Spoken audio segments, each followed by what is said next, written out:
हरे कृष्णा कृष्णा कृष्ण कृष्ण हरे हरे हरे राम राम राम हरे हरे हरे कृष्ण। तो अध्याय 9 ಶ್ಲೋಕ 25 ಮತ್ತೆ ಜೊತೆಗೆ 23 ಸ್ವಲ್ಪ ಚರ್ಚೆ ಮಾಡೋಣ. ಬಹಳ ಮುಖ್ಯವಾದ ಶ್ಲೋಕ, ವಿಶೇಷವಾಗಿ ಭಾರತೀಯರಿಗೆ. ಬೇರೆ ದೇಶಗಳಲ್ಲಿ ಹೆಚ್ಚು ಕ್ರಿಶ್ಚಿಯಾನಿಟಿ, ಇಸ್ಲಾಂ ಅಂದರೆ ಅವ್ರಿಗೆ ಒಬ್ಬರೇ ಏನೋ ಒಂದು ಕಲ್ಪನೆ ಇದೆ, ದೇವರು ಆದರೆ ಒಬ್ಬರೇ. ಆದರೆ ನಮ್ಮ ಭಾರತದಲ್ಲಿ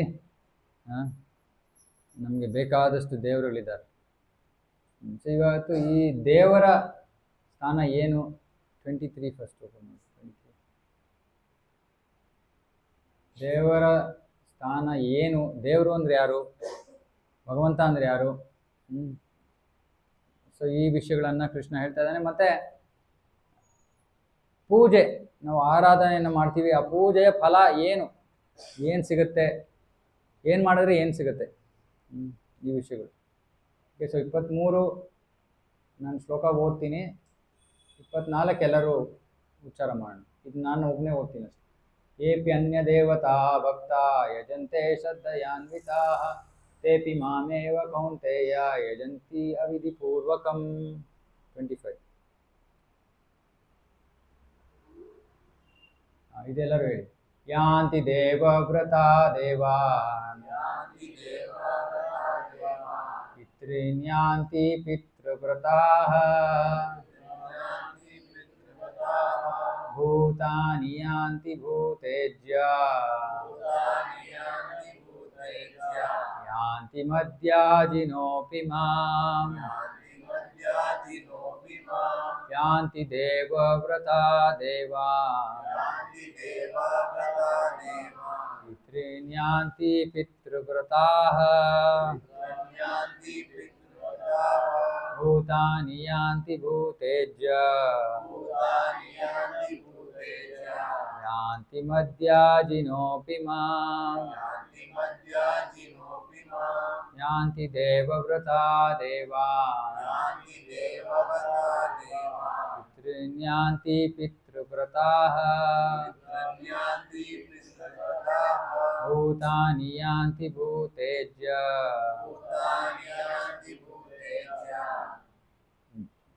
ಯಾಂತಿ ಮದ್ಯಾಜಿನೋಪಿ ಮಾಂ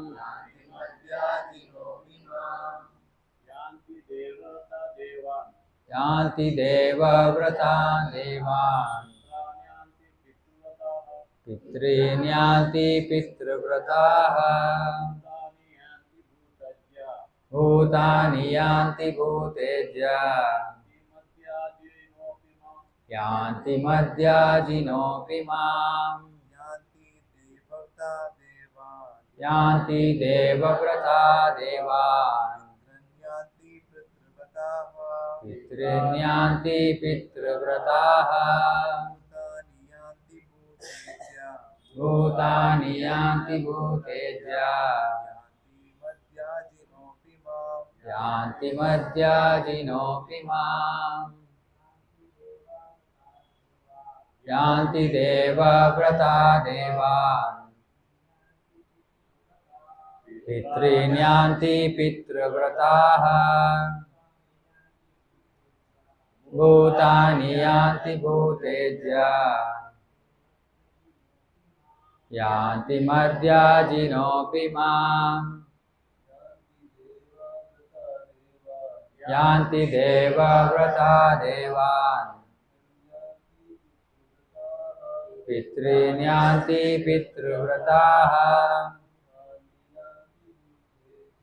ಭೂತಾನಿ ಯಾಂತಿ ಭೂತೇಜ್ಯ ಯಾಂತಿ ಮದ್ಯಾಜಿನೋಪಿ ಮಾಂ. ಮಾತಾಜಿ ಯಾಂತಿ ದೇವವ್ರತಾ ದೇವಾನ್ ಪಿತॄನ್ ಯಾಂತಿ ಪಿತೃವ್ರತಾಃ ಭೂತಾನಿ ಯಾಂತಿ ಭೂತೇಜ್ಯ ಯಾಂತಿ ಮದ್ಯಾಜಿನೋಪಿ ಮಾಂ ಯಾಂತಿ ದೇವವ್ರತಾ ದೇವಾನ್ ಪಿತॄನ್ ಯಾಂತಿ ಪಿತೃವ್ರತಾಃ ಭೂತಾನಿ ಯಾಂತಿ ಭೂತೇಜ್ಯ ಯಾಂತಿ ಮರ್ತ್ಯಾಜಿನೋಪಿ ಮಾಂ ಯಾಂತಿ ದೇವವ್ರತಾ ದೇವಾನ್ ಪಿತॄನ್ ಯಾಂತಿ ಪಿತೃವ್ರತಾಃ ಭೂತಾನಿ ಯಾಂತಿ ಭೂತೇಜ್ಯ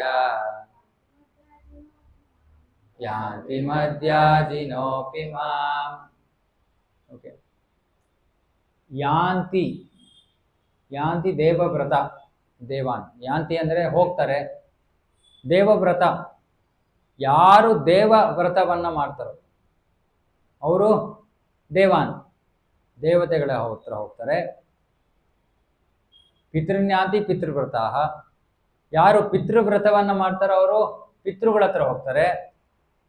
ಭೂತಾನಿ ಯಾಂತಿ ಭೂತೇಜ್ಯ, ಯಾರು ಭೂತ ಪಿಶಾಚಗಳನ್ನ ಪೂಜೆ ಮಾಡ್ತಾರೋ ಅವರು ಭೂತ ಪಿಶಾಚಗಳ ಹತ್ರ ಹೋಗ್ತಾರೆ.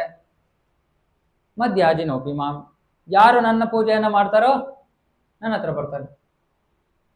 ಅಂದ್ರೆ ನಾವು ಯಾವ ತರಹದ ಪೂಜೆಯನ್ನ ಮಾಡ್ತೀವಿ ಅದ್ರ ಪ್ರಕಾರ ನಾವು ಎಲ್ಲಿಗೆ ಹೋಗ್ತೀವಿ ಅನ್ನೋದು ನಿರ್ಧಾರ ಆಗುತ್ತೆ. ಇವಾಗ ಹಿಂದಿನ 23ನೇ ಶ್ಲೋಕದಲ್ಲಿ, ಹಿಂದಿನ ಶ್ಲೋಕ 23ನೇ ಶ್ಲೋಕದಲ್ಲಿ ಕೃಷ್ಣ ಹೇಳ್ತಾ ಇದ್ದಾನೆ, ಏಪಿ ಅನ್ಯ ದೇವತಾ ಭಕ್ತ. ಅನ್ಯ ದೇವತಾ, ಇವಾಗ ದೇವತಾ ಅನ್ಯ ದೇವತಾ. ಇವಾಗ ಇಲ್ಲಿ ಈ 25ನೇ ಶ್ಲೋಕದಲ್ಲಿ ದೇವವ್ರತ. ಸೊ ಈ ದೇವತಾ ಅನ್ಯ ದೇವತಾ, ಇದನ್ನ ಫಸ್ಟ್ ನಾವು ಅರ್ಥ ಮಾಡ್ಕೋಬೇಕು. ಕೃಷ್ಣ ಹೇಳ್ತಾ ಇದ್ದಾನೆ ಅನ್ಯ ದೇವತಾ ಭಕ್ತ. ಅನ್ಯ ಅಂದ್ರೆ ಬೇರೆ ಬೇರೆ ದೇವತೆಗಳ ಭಕ್ತರು. ಏಪಿ ಅನ್ಯ ದೇವತಾ ಭಕ್ತ ಯಜಂತೆ ಶ್ರದ್ಧೆಯಾನ್ವಿತ, ಶ್ರದ್ಧೆಯಿಂದ ಆ ದೇವತೆಗಳ ಆರಾಧನೆಯನ್ನು ಮಾಡ್ತಾರೆ. ತೇಪಿ ಮಾಮೇವ ಕೌಂತೆಯ, ಆದ್ರೆ ಅವ್ರು ನಿಜವಾಗ್ಲೂ ಆ ದೇವತೆಗಳನ್ನ ಆರಾಧನೆ ಮಾಡ್ತಾ ಇಲ್ಲ, ನಿಜವಾಗ್ಲೂ ಅವರು ನನ್ನನ್ನೇ ಆರಾಧನೆ ಮಾಡ್ತಾ ಇದ್ದಾರೆ ಕೃಷ್ಣ ಹೇಳ್ತಾನೆ. ಆದ್ರೆ ಯಜಂತಿ ಅವಿಧಿ ಪೂರ್ವಕಂ. ಅವಿಧಿ ಪೂರ್ವಕಂ ಅಂದ್ರೆ ವಿಧಿಯ ಪ್ರಕಾರವಾಗಿಲ್ಲ ಅದು, ಅಂದ್ರೆ ಮಾಡಬಾರ್ದು ಅದನ್ನ. ಅಂದ್ರೆ ಕೃಷ್ಣ ಹೇಳ್ತಾ ಇದ್ದಾನೆ ಬೇರೆ ಬೇರೆ ದೇವತೆಗಳ ಆರಾಧನೆ ಮಾಡಬೇಕಾಗಿಲ್ಲ, ಅನ್ಯ ದೇವತೆಗಳ ಆರಾಧನೆ ಮಾಡಬೇಕಾಗಿಲ್ಲ, ನನ್ನ ಆರಾಧನೆ ಮಾಡಿದ್ರೆ ಸಾಕು. ಮತ್ತೆ ಈ ಶ್ಲೋಕದಲ್ಲಿ ಹೇಳ್ತಾ ಇದ್ದಾನೆ, ಸರಿ ಕೇಳಲ್ವಾ, ಸರಿ ನೀವು ನಾನು ಹೇಳೋ ಮಾತು ಕೇಳಿಲ್ಲ ಅಂದ್ರೆ ನೀವು ಯಾವ ದೇವತೆಗಳನ್ನ ಆರಾಧನೆ ಮಾಡ್ತೀರೋ ಅವರ ಲೋಕಕ್ಕೆ ಹೋಗ್ತೀರಾ, ಅಥವಾ ನೀವು ಪಿತೃಗಳನ್ನ ಆರಾಧನೆ ಮಾಡಿದ್ರೆ ಪಿತೃಲೋಕಕ್ಕೆ ಹೋಗ್ತೀರಾ, ಭೂತ ಪಿಶಾಚಿಗಳನ್ನ ಆರಾಧನೆ ಮಾಡಿದ್ರೆ ಭೂತ ಪಿಶಾಚಿಗಳಿರೋ ಗೃಹಕ್ಕೆ ಹೋಗ್ತೀರಾ, ಮತ್ತೆ ನನ್ನನ್ನು ಆರಾಧನೆ ಮಾಡಿದ್ರೆ ನನ್ನ ಹತ್ರ ಬರ್ತೀರಾ. ದೇವತೆಗಳ ಪೂಜೆ ನಾನು ಹೇಳಿದೆ, ಅದಕ್ಕೆ ಇದು ಭಾರತಕ್ಕೆ ವಿಶೇಷವಾಗಿ ಅನ್ವಯವಾಗಿರುವಂತಹ ಶ್ಲೋಕ. ಬೇರೆ ದೇಶಗಳಲ್ಲಿ ನಾವು ದೇವತೆಗಳು ಅಂದ್ರೆ ಅವ್ರಿಗೆ ಯಾರು ಅಂತಾನೆ ಗೊತ್ತಿಲ್ಲ. ಅವ್ರ ಪಾಪ ಒಂದೇ ಗೊತ್ತಿದ್ರೆ ಸಾಕು ಅವ್ರಿಗೆ. ಯಾರು ಯೇಸು ಅಂತಾರೆ, ಯಾರು ಇವನ್ ಅಂತಾರೆ, ಮೊಹಮ್ಮದ್ ಅಂತಾರೆ, ಅವ್ರಿಗೇನು ಅಷ್ಟೊಂದು ಸ್ಪಷ್ಟವಾದ ಒಂದು ತಿಳುವಳಿಕೆ ಇಲ್ಲ. ಹಾಗಾಗಿ ಆದ್ರೆ ಒಂದಕ್ಕಿಂತ ಜಾಸ್ತಿ ಇಲ್ಲ, ಒಬ್ರೆ. ಏನೇ ಇದ್ರೆ ಅರ್ಧಂಬರ್ಧ ತಿಳುವಳಿಕೆ ಇದ್ರೂ ಒಬ್ರೆ. ಆದ್ರೆ ನಮ್ಮ ಭಾರತದಲ್ಲಿ ಬೀದಿ ಬೀದಿಗೂ ದೇವರು. ಎಷ್ಟು ದೇವರಿದ್ದಾರೆ? ಓಕೆ, ಯಾರ್ಯಾರು ದೇವರಿದ್ದಾರೆ ಹೇಳಿಯಪ್ಪ ಮೊದಲು. ಯಾವ್ಯಾವ ದೇವರನ್ನ ಪೂಜೆ ಮಾಡ್ತೀರಾ ನೀವು ನಿಮ್ಮ ಮನೆಗಳಲ್ಲಿ ಹೇಳಿ. ಗಣೇಶ, ಶಿವ, ಆಮೇಲೆ ಕೇಳಿಸಲ್ಲ, ಬಾಲಾಜಿ, ಓಕೆ, ವೆಂಕಟೇಶ್ವರ, ಆಮೇಲೆ ಸುಬ್ರಹ್ಮಣ್ಯ, ಮಂಜುನಾಥ, ಏನು ಆಂಜನೇಯ, ಕೃಷ್ಣ, ಓಕೆ, ಕೃಷ್ಣನ ಜೊತೆಗೆ ಸೇರಿದಾನೆ, ಎಲ್ಲೋ ಇದ್ದಾನೆ. ಆಮೇಲೆ ನರಸಿಂಹ, ಓಕೆ, ನರಸಿಂಹ, ಅಷ್ಟೇನಾ? ಏನಿದೆ ಸೋಮವಾರ ಮಂಗಳವಾರ ಬುಧವಾರ ಆಯ್ತಾ? ಎಲ್ಲ ದಿನ ಆಯ್ತಾ? ಹಾ, ರಾಘವೇಂದ್ರ ಸ್ವಾಮಿ. ಹಾ, ರಾಘವೇಂದ್ರ ಸ್ವಾಮಿ ದೇವರಲ್ಲ. ಹಾ, ಸಾಯಿಬಾಬಾ ಅವ್ರಿಗೆ ಯಾವ ದಿನನಪ್ಪ? ಅವ್ರಿಗೂ ತರ್ಸ್ತೇನಾ? ಓಕೆ. ಸಾಯಿಬಾಬಾನು ದೇವರಲ್ಲ. ಶನೀಶ್ವರ. ಹಾ, ಶನಿವಾರ. ಎಷ್ಟು ದೇವತೆಗಳ ಪಟ್ಟಿ ಮಾಡಿದ್ವಿ ಇವಾಗ? ಸೂರ್ಯಚಂದ್ರ ಎಲ್ಲ ಬಿಟ್ಬಿಟ್ರಿ ಅಲ್ವಾ? ಬೇಡ, ಸೂರ್ಯಚಂದ್ರ ಎಲ್ಲ ಬೇಡ. ಯಾರೋ ಪಾಪ ಕೊಡ್ತಾ ಇದ್ದಾನೆ, ಬೆಳೆ ಕೊಡ್ತಾ ಇದ್ದಾನೆ, ಅವನ ಬಗ್ಗೆ ಯೋಚನೆ ಮಾಡೋದು ಬೇಡ ನಾವು. ಸೂರ್ಯಚಂದ್ರ, ವರುಣ, ವಾಯು. ಸೊ ನಾವು ಎಷ್ಟೇ ಕಷ್ಟಪಟ್ಟರು ನಮ್ಮ ಬೆರಳುಗಳ ಮೇಲೆ ನಾವು ಎಣಿಸೋ ಅಷ್ಟು ದೇವತೆಗಳು ನಮ್ಗೆ ಗೊತ್ತು ಅಷ್ಟೇ. ಏನೋ ಒಂದು 10-20 ಗೊತ್ತಿರ್ಬೋದು. ಅರೆ, ಎಷ್ಟು ದೇವತೆಗಳಿದ್ದಾರೆ? 33 ಕೋಟಿ ದೇವತೆಗಳಿದ್ದಾರೆ.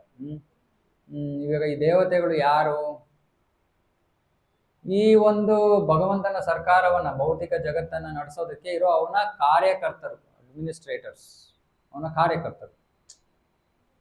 ಒಂದು ಸರ್ಕಾರ ನಡೆಸಬೇಕು ಅಂದ್ರೆ ಒಬ್ಬನೇ ನಡೆಸಕ್ಕಾಗತ್ತಾ? ಒಬ್ಬ ಮುಖ್ಯಸ್ಥ ಇರ್ತಾನೆ, ಆಮೇಲೆ ಅವನ ನಿರ್ದೇಶನದ ಪ್ರಕಾರ ಇನ್ನು ಹಲವಾರು ಜನರು ಬೇರೆ ಬೇರೆ ಕೆಲಸಗಳು ಮಾಡಿದ್ರೆ ಸರ್ಕಾರ ನಡೆಯುತ್ತೆ. ಅದೇ ರೀತಿ ಈ ಭೌತಿಕ ಜಗತ್ತನ್ನ ನಡೆಸೋದಕ್ಕೆ ಕೃಷ್ಣ ಆ ಪಾಲನೆಯ ಕಾರ್ಯವನ್ನು ಯಾರಿಗೆ ಕೊಟ್ಟಿದ್ದಾನೆ? ವಿಷ್ಣುವಿಗೆ ಕೊಟ್ಟಿದ್ದಾನೆ. ಬ್ರಹ್ಮ ಏನು ಮಾಡ್ತಾನೆ? ಸೃಷ್ಟಿಯನ್ನ ಮಾಡ್ತಾನೆ. ವಿಷ್ಣು ಪಾಲನೆಯನ್ನ ಮಾಡ್ತಾನೆ. ಆಮೇಲೆ ಶಿವ ನಾಶವನ್ನ ಮಾಡ್ತಾನೆ. ಓಕೆ. ಆಮೇಲೆ ಪಾಲನೆಯ ಸಮಯದಲ್ಲಿ ಬ್ರಹ್ಮನಿಂದ, ಸೃಷ್ಟಿಯ ಸಮಯದಲ್ಲಿ ಬ್ರಹ್ಮನಿಂದ ಎಲ್ಲಾ ದೇವತೆಗಳು ಪ್ರಕಟ ಆಗ್ತಾರೆ.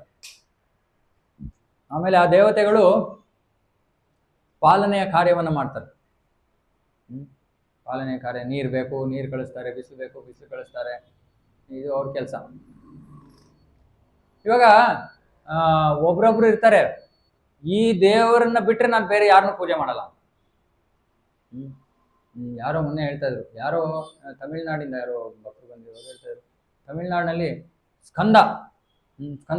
ಸ್ಕಂದನ ಆರಾಧನೆ ಎಷ್ಟು ಅಂದ್ರೆ ಏನು ಅಂದ್ರೆ ಇನ್ನೇನು ಬೇಡ, ಬರೀ ಅವ್ರು ಮಾತ್ರ ಬೇರೆ ಯಾವ ದೇವರನ್ನು ಆರಾಧನೆ ಮಾಡಲ್ಲ, ಬರೀ ಸ್ಕಂದನ ಆರಾಧನೆ. ಓಕೆ. ಸೊ ಹೀಗೆ ನಾವು ಬೇರೆ ಬೇರೆ ದೇವತೆಗಳ ಆರಾಧನೆಯನ್ನು ಮಾಡ್ಬೋದು. ಆದ್ರೆ ಆರಾಧನೆಯ ಅವರ ಪೂಜೆಯನ್ನ ಮಾಡೋ ಫಲ ಏನ್ ಸಿಗುತ್ತೆ? ಯಾಕೆ ಪೂಜೆ ಮಾಡ್ತೀವಿ? ಬೇರೆ ಬೇರೆ ದೇವತೆಗಳ ಪೂಜೆ ಯಾಕೆ ಮಾಡ್ತೀವಿ? ಅಲ್ಲ, ಯಾರನ್ನಾದ್ರೂ ಯಾಕೆ ಪೂಜೆ ಮಾಡ್ತೀವಿ? ಪೂಜೆ ಅಂದ್ರೆ ಏನೋ ಹೊಗಳೋದು, ಅವ್ರಿಗೆ ಬೇಕಾಗಿರೋ ರೀತಿಯಲ್ಲಿ ನಡ್ಕೊಳ್ಳೋದು, ಅವ್ರಿಗೆ ಬೇಕಾಗಿರೋ ರೀತಿಯಲ್ಲಿ ಕೆಲಸಗಳನ್ನ ಮಾಡೋದು. ಪೂಜೆ ಅಂದ್ರೆ ಏನ್ ಅನ್ಕೊಂಡಿದೀವಿ? ಪೂಜೆ ಅಂದ್ರೆ ಆ ವ್ಯಕ್ತಿಯನ್ನ, ಆ ದೇವತೆಯನ್ನ ಪ್ರಸನ್ನ ಪಡಿಸೋದಕ್ಕೆ ನೀವು ಮಾಡ್ತಾ ಇರುವಂತ ಕಾರ್ಯಗಳು ಅಷ್ಟೇ. ನಾವು ಈ ರೀತಿ ಮಾಡಿದ್ರೆ ಇವರು ಪ್ರಸನ್ನರಾಗ್ತಾರೆ. ಓಕೆ, ಸರಿ, ಶಾಸ್ತ್ರದಲ್ಲಿ ಕೊಟ್ಟಿದ್ದಾರೆ, ವೇದಗಳಲ್ಲಿ ಕೊಟ್ಟಿದ್ದಾರೆ, ಅದ್ರ ಪ್ರಕಾರ ನಾವು ಪೂಜೆ ಮಾಡ್ತೀವಿ. ಅದನ್ನ ಇವಾಗ ಈಗಿನ ಕಾಲದಲ್ಲಿ ಜನರು, ಸಾಮಾನ್ಯ ಮನುಷ್ಯರಿಗೂ ಮಾಡ್ತಾರಲ್ವಾ? ಇವತ್ತು ಕ್ರಿಕೆಟ್ ಮ್ಯಾಚ್ ಇದೆ, ನಿಮ್ಗೆಲ್ಲ ಗೊತ್ತಿದೆಯೋ ಇಲ್ವೋ? ನಮ್ಗೆಲ್ಲ ಭಕ್ತರಿಗೆ ಆಗ್ಲೇ ಡೌಟ್, ಪ್ರಭು ಯಾರು ಪ್ರಸಾದಕ್ಕೆ ಬರಲ್ಲ ಅನ್ಸುತ್ತೆ, ಇವತ್ತು ಕ್ರಿಕೆಟ್ ಮ್ಯಾಚ್ ಇದೆ. ಕ್ರಿಕೆಟ್ ಮ್ಯಾಚು RCB ಅಂತಾರೆ. ಇವಾಗ RCB ನಲ್ಲಿ ಯಾರಪ್ಪ ಇರೋದು? ವಿರಾಟ್ ಕೊಹ್ಲಿ. ಅವನನ್ನು ಪೂಜೆ ಮಾಡಿ ಹೋದ ವರ್ಷ ಏನಾಯ್ತು? ಬೆಂಗಳೂರು ಸ್ಟೇಡಿಯಂ ಅಲ್ಲಿ ಬಂದಿದ್ರಲ್ಲ, ಘಟನೆ ಆಯ್ತಲ್ಲ, ಇದ್ದಿದ್ದ ಪ್ರಾಣನೂ ಕಳ್ಕೊಂಡ್ರು. ಸೊ ಈ ಮನುಷ್ಯರ ಆರಾಧನೆಯನ್ನ ಮಾಡಬಾರ್ದು, ಉಪಯೋಗ ಇಲ್ಲ. ಹಾಗಾಗಿ ವೇದಗಳಲ್ಲಿ ಏನು ಕೊಟ್ಟಿದ್ದಾರೆ? ದೇವತೆಗಳ ಆರಾಧನೆಯನ್ನು ಕೊಟ್ಟಿದ್ದಾರೆ. ಯಾಕೆ? ಅವರು ಈ ಮನುಷ್ಯರಿಗಿಂತ ಶ್ರೇಷ್ಠ ಸ್ಥಾನದಲ್ಲಿರುವಂಥವ್ರು, ಶ್ರೇಷ್ಠ ಶಕ್ತಿಯನ್ನು ಹೊಂದಿರುವಂಥವ್ರು. ಹಾಗಾಗಿ ಅವರ ಆರಾಧನೆಯನ್ನು ಮಾಡಿ, ಮನುಷ್ಯರ ಆರಾಧನೆಯನ್ನ ಮಾಡಬೇಡಿ. ಇವಾಗ ದೇವತೆಗಳಿಗೆ ಬಹಳ ಶಕ್ತಿ ಇದೆ. ಎಷ್ಟರ ಮಟ್ಟಿಗೆ ಶಕ್ತಿ ಇದೆ ಅಂದ್ರೆ, ನಮ್ಮ ಇಡೀ ಶರೀರದ ಅಂಗಾಂಗಗಳನ್ನು ಕೂಡ ಅವ್ರಿಗೆ ಅದರ ಮೇಲೆ ನಿಯಂತ್ರಣ ಇದೆ.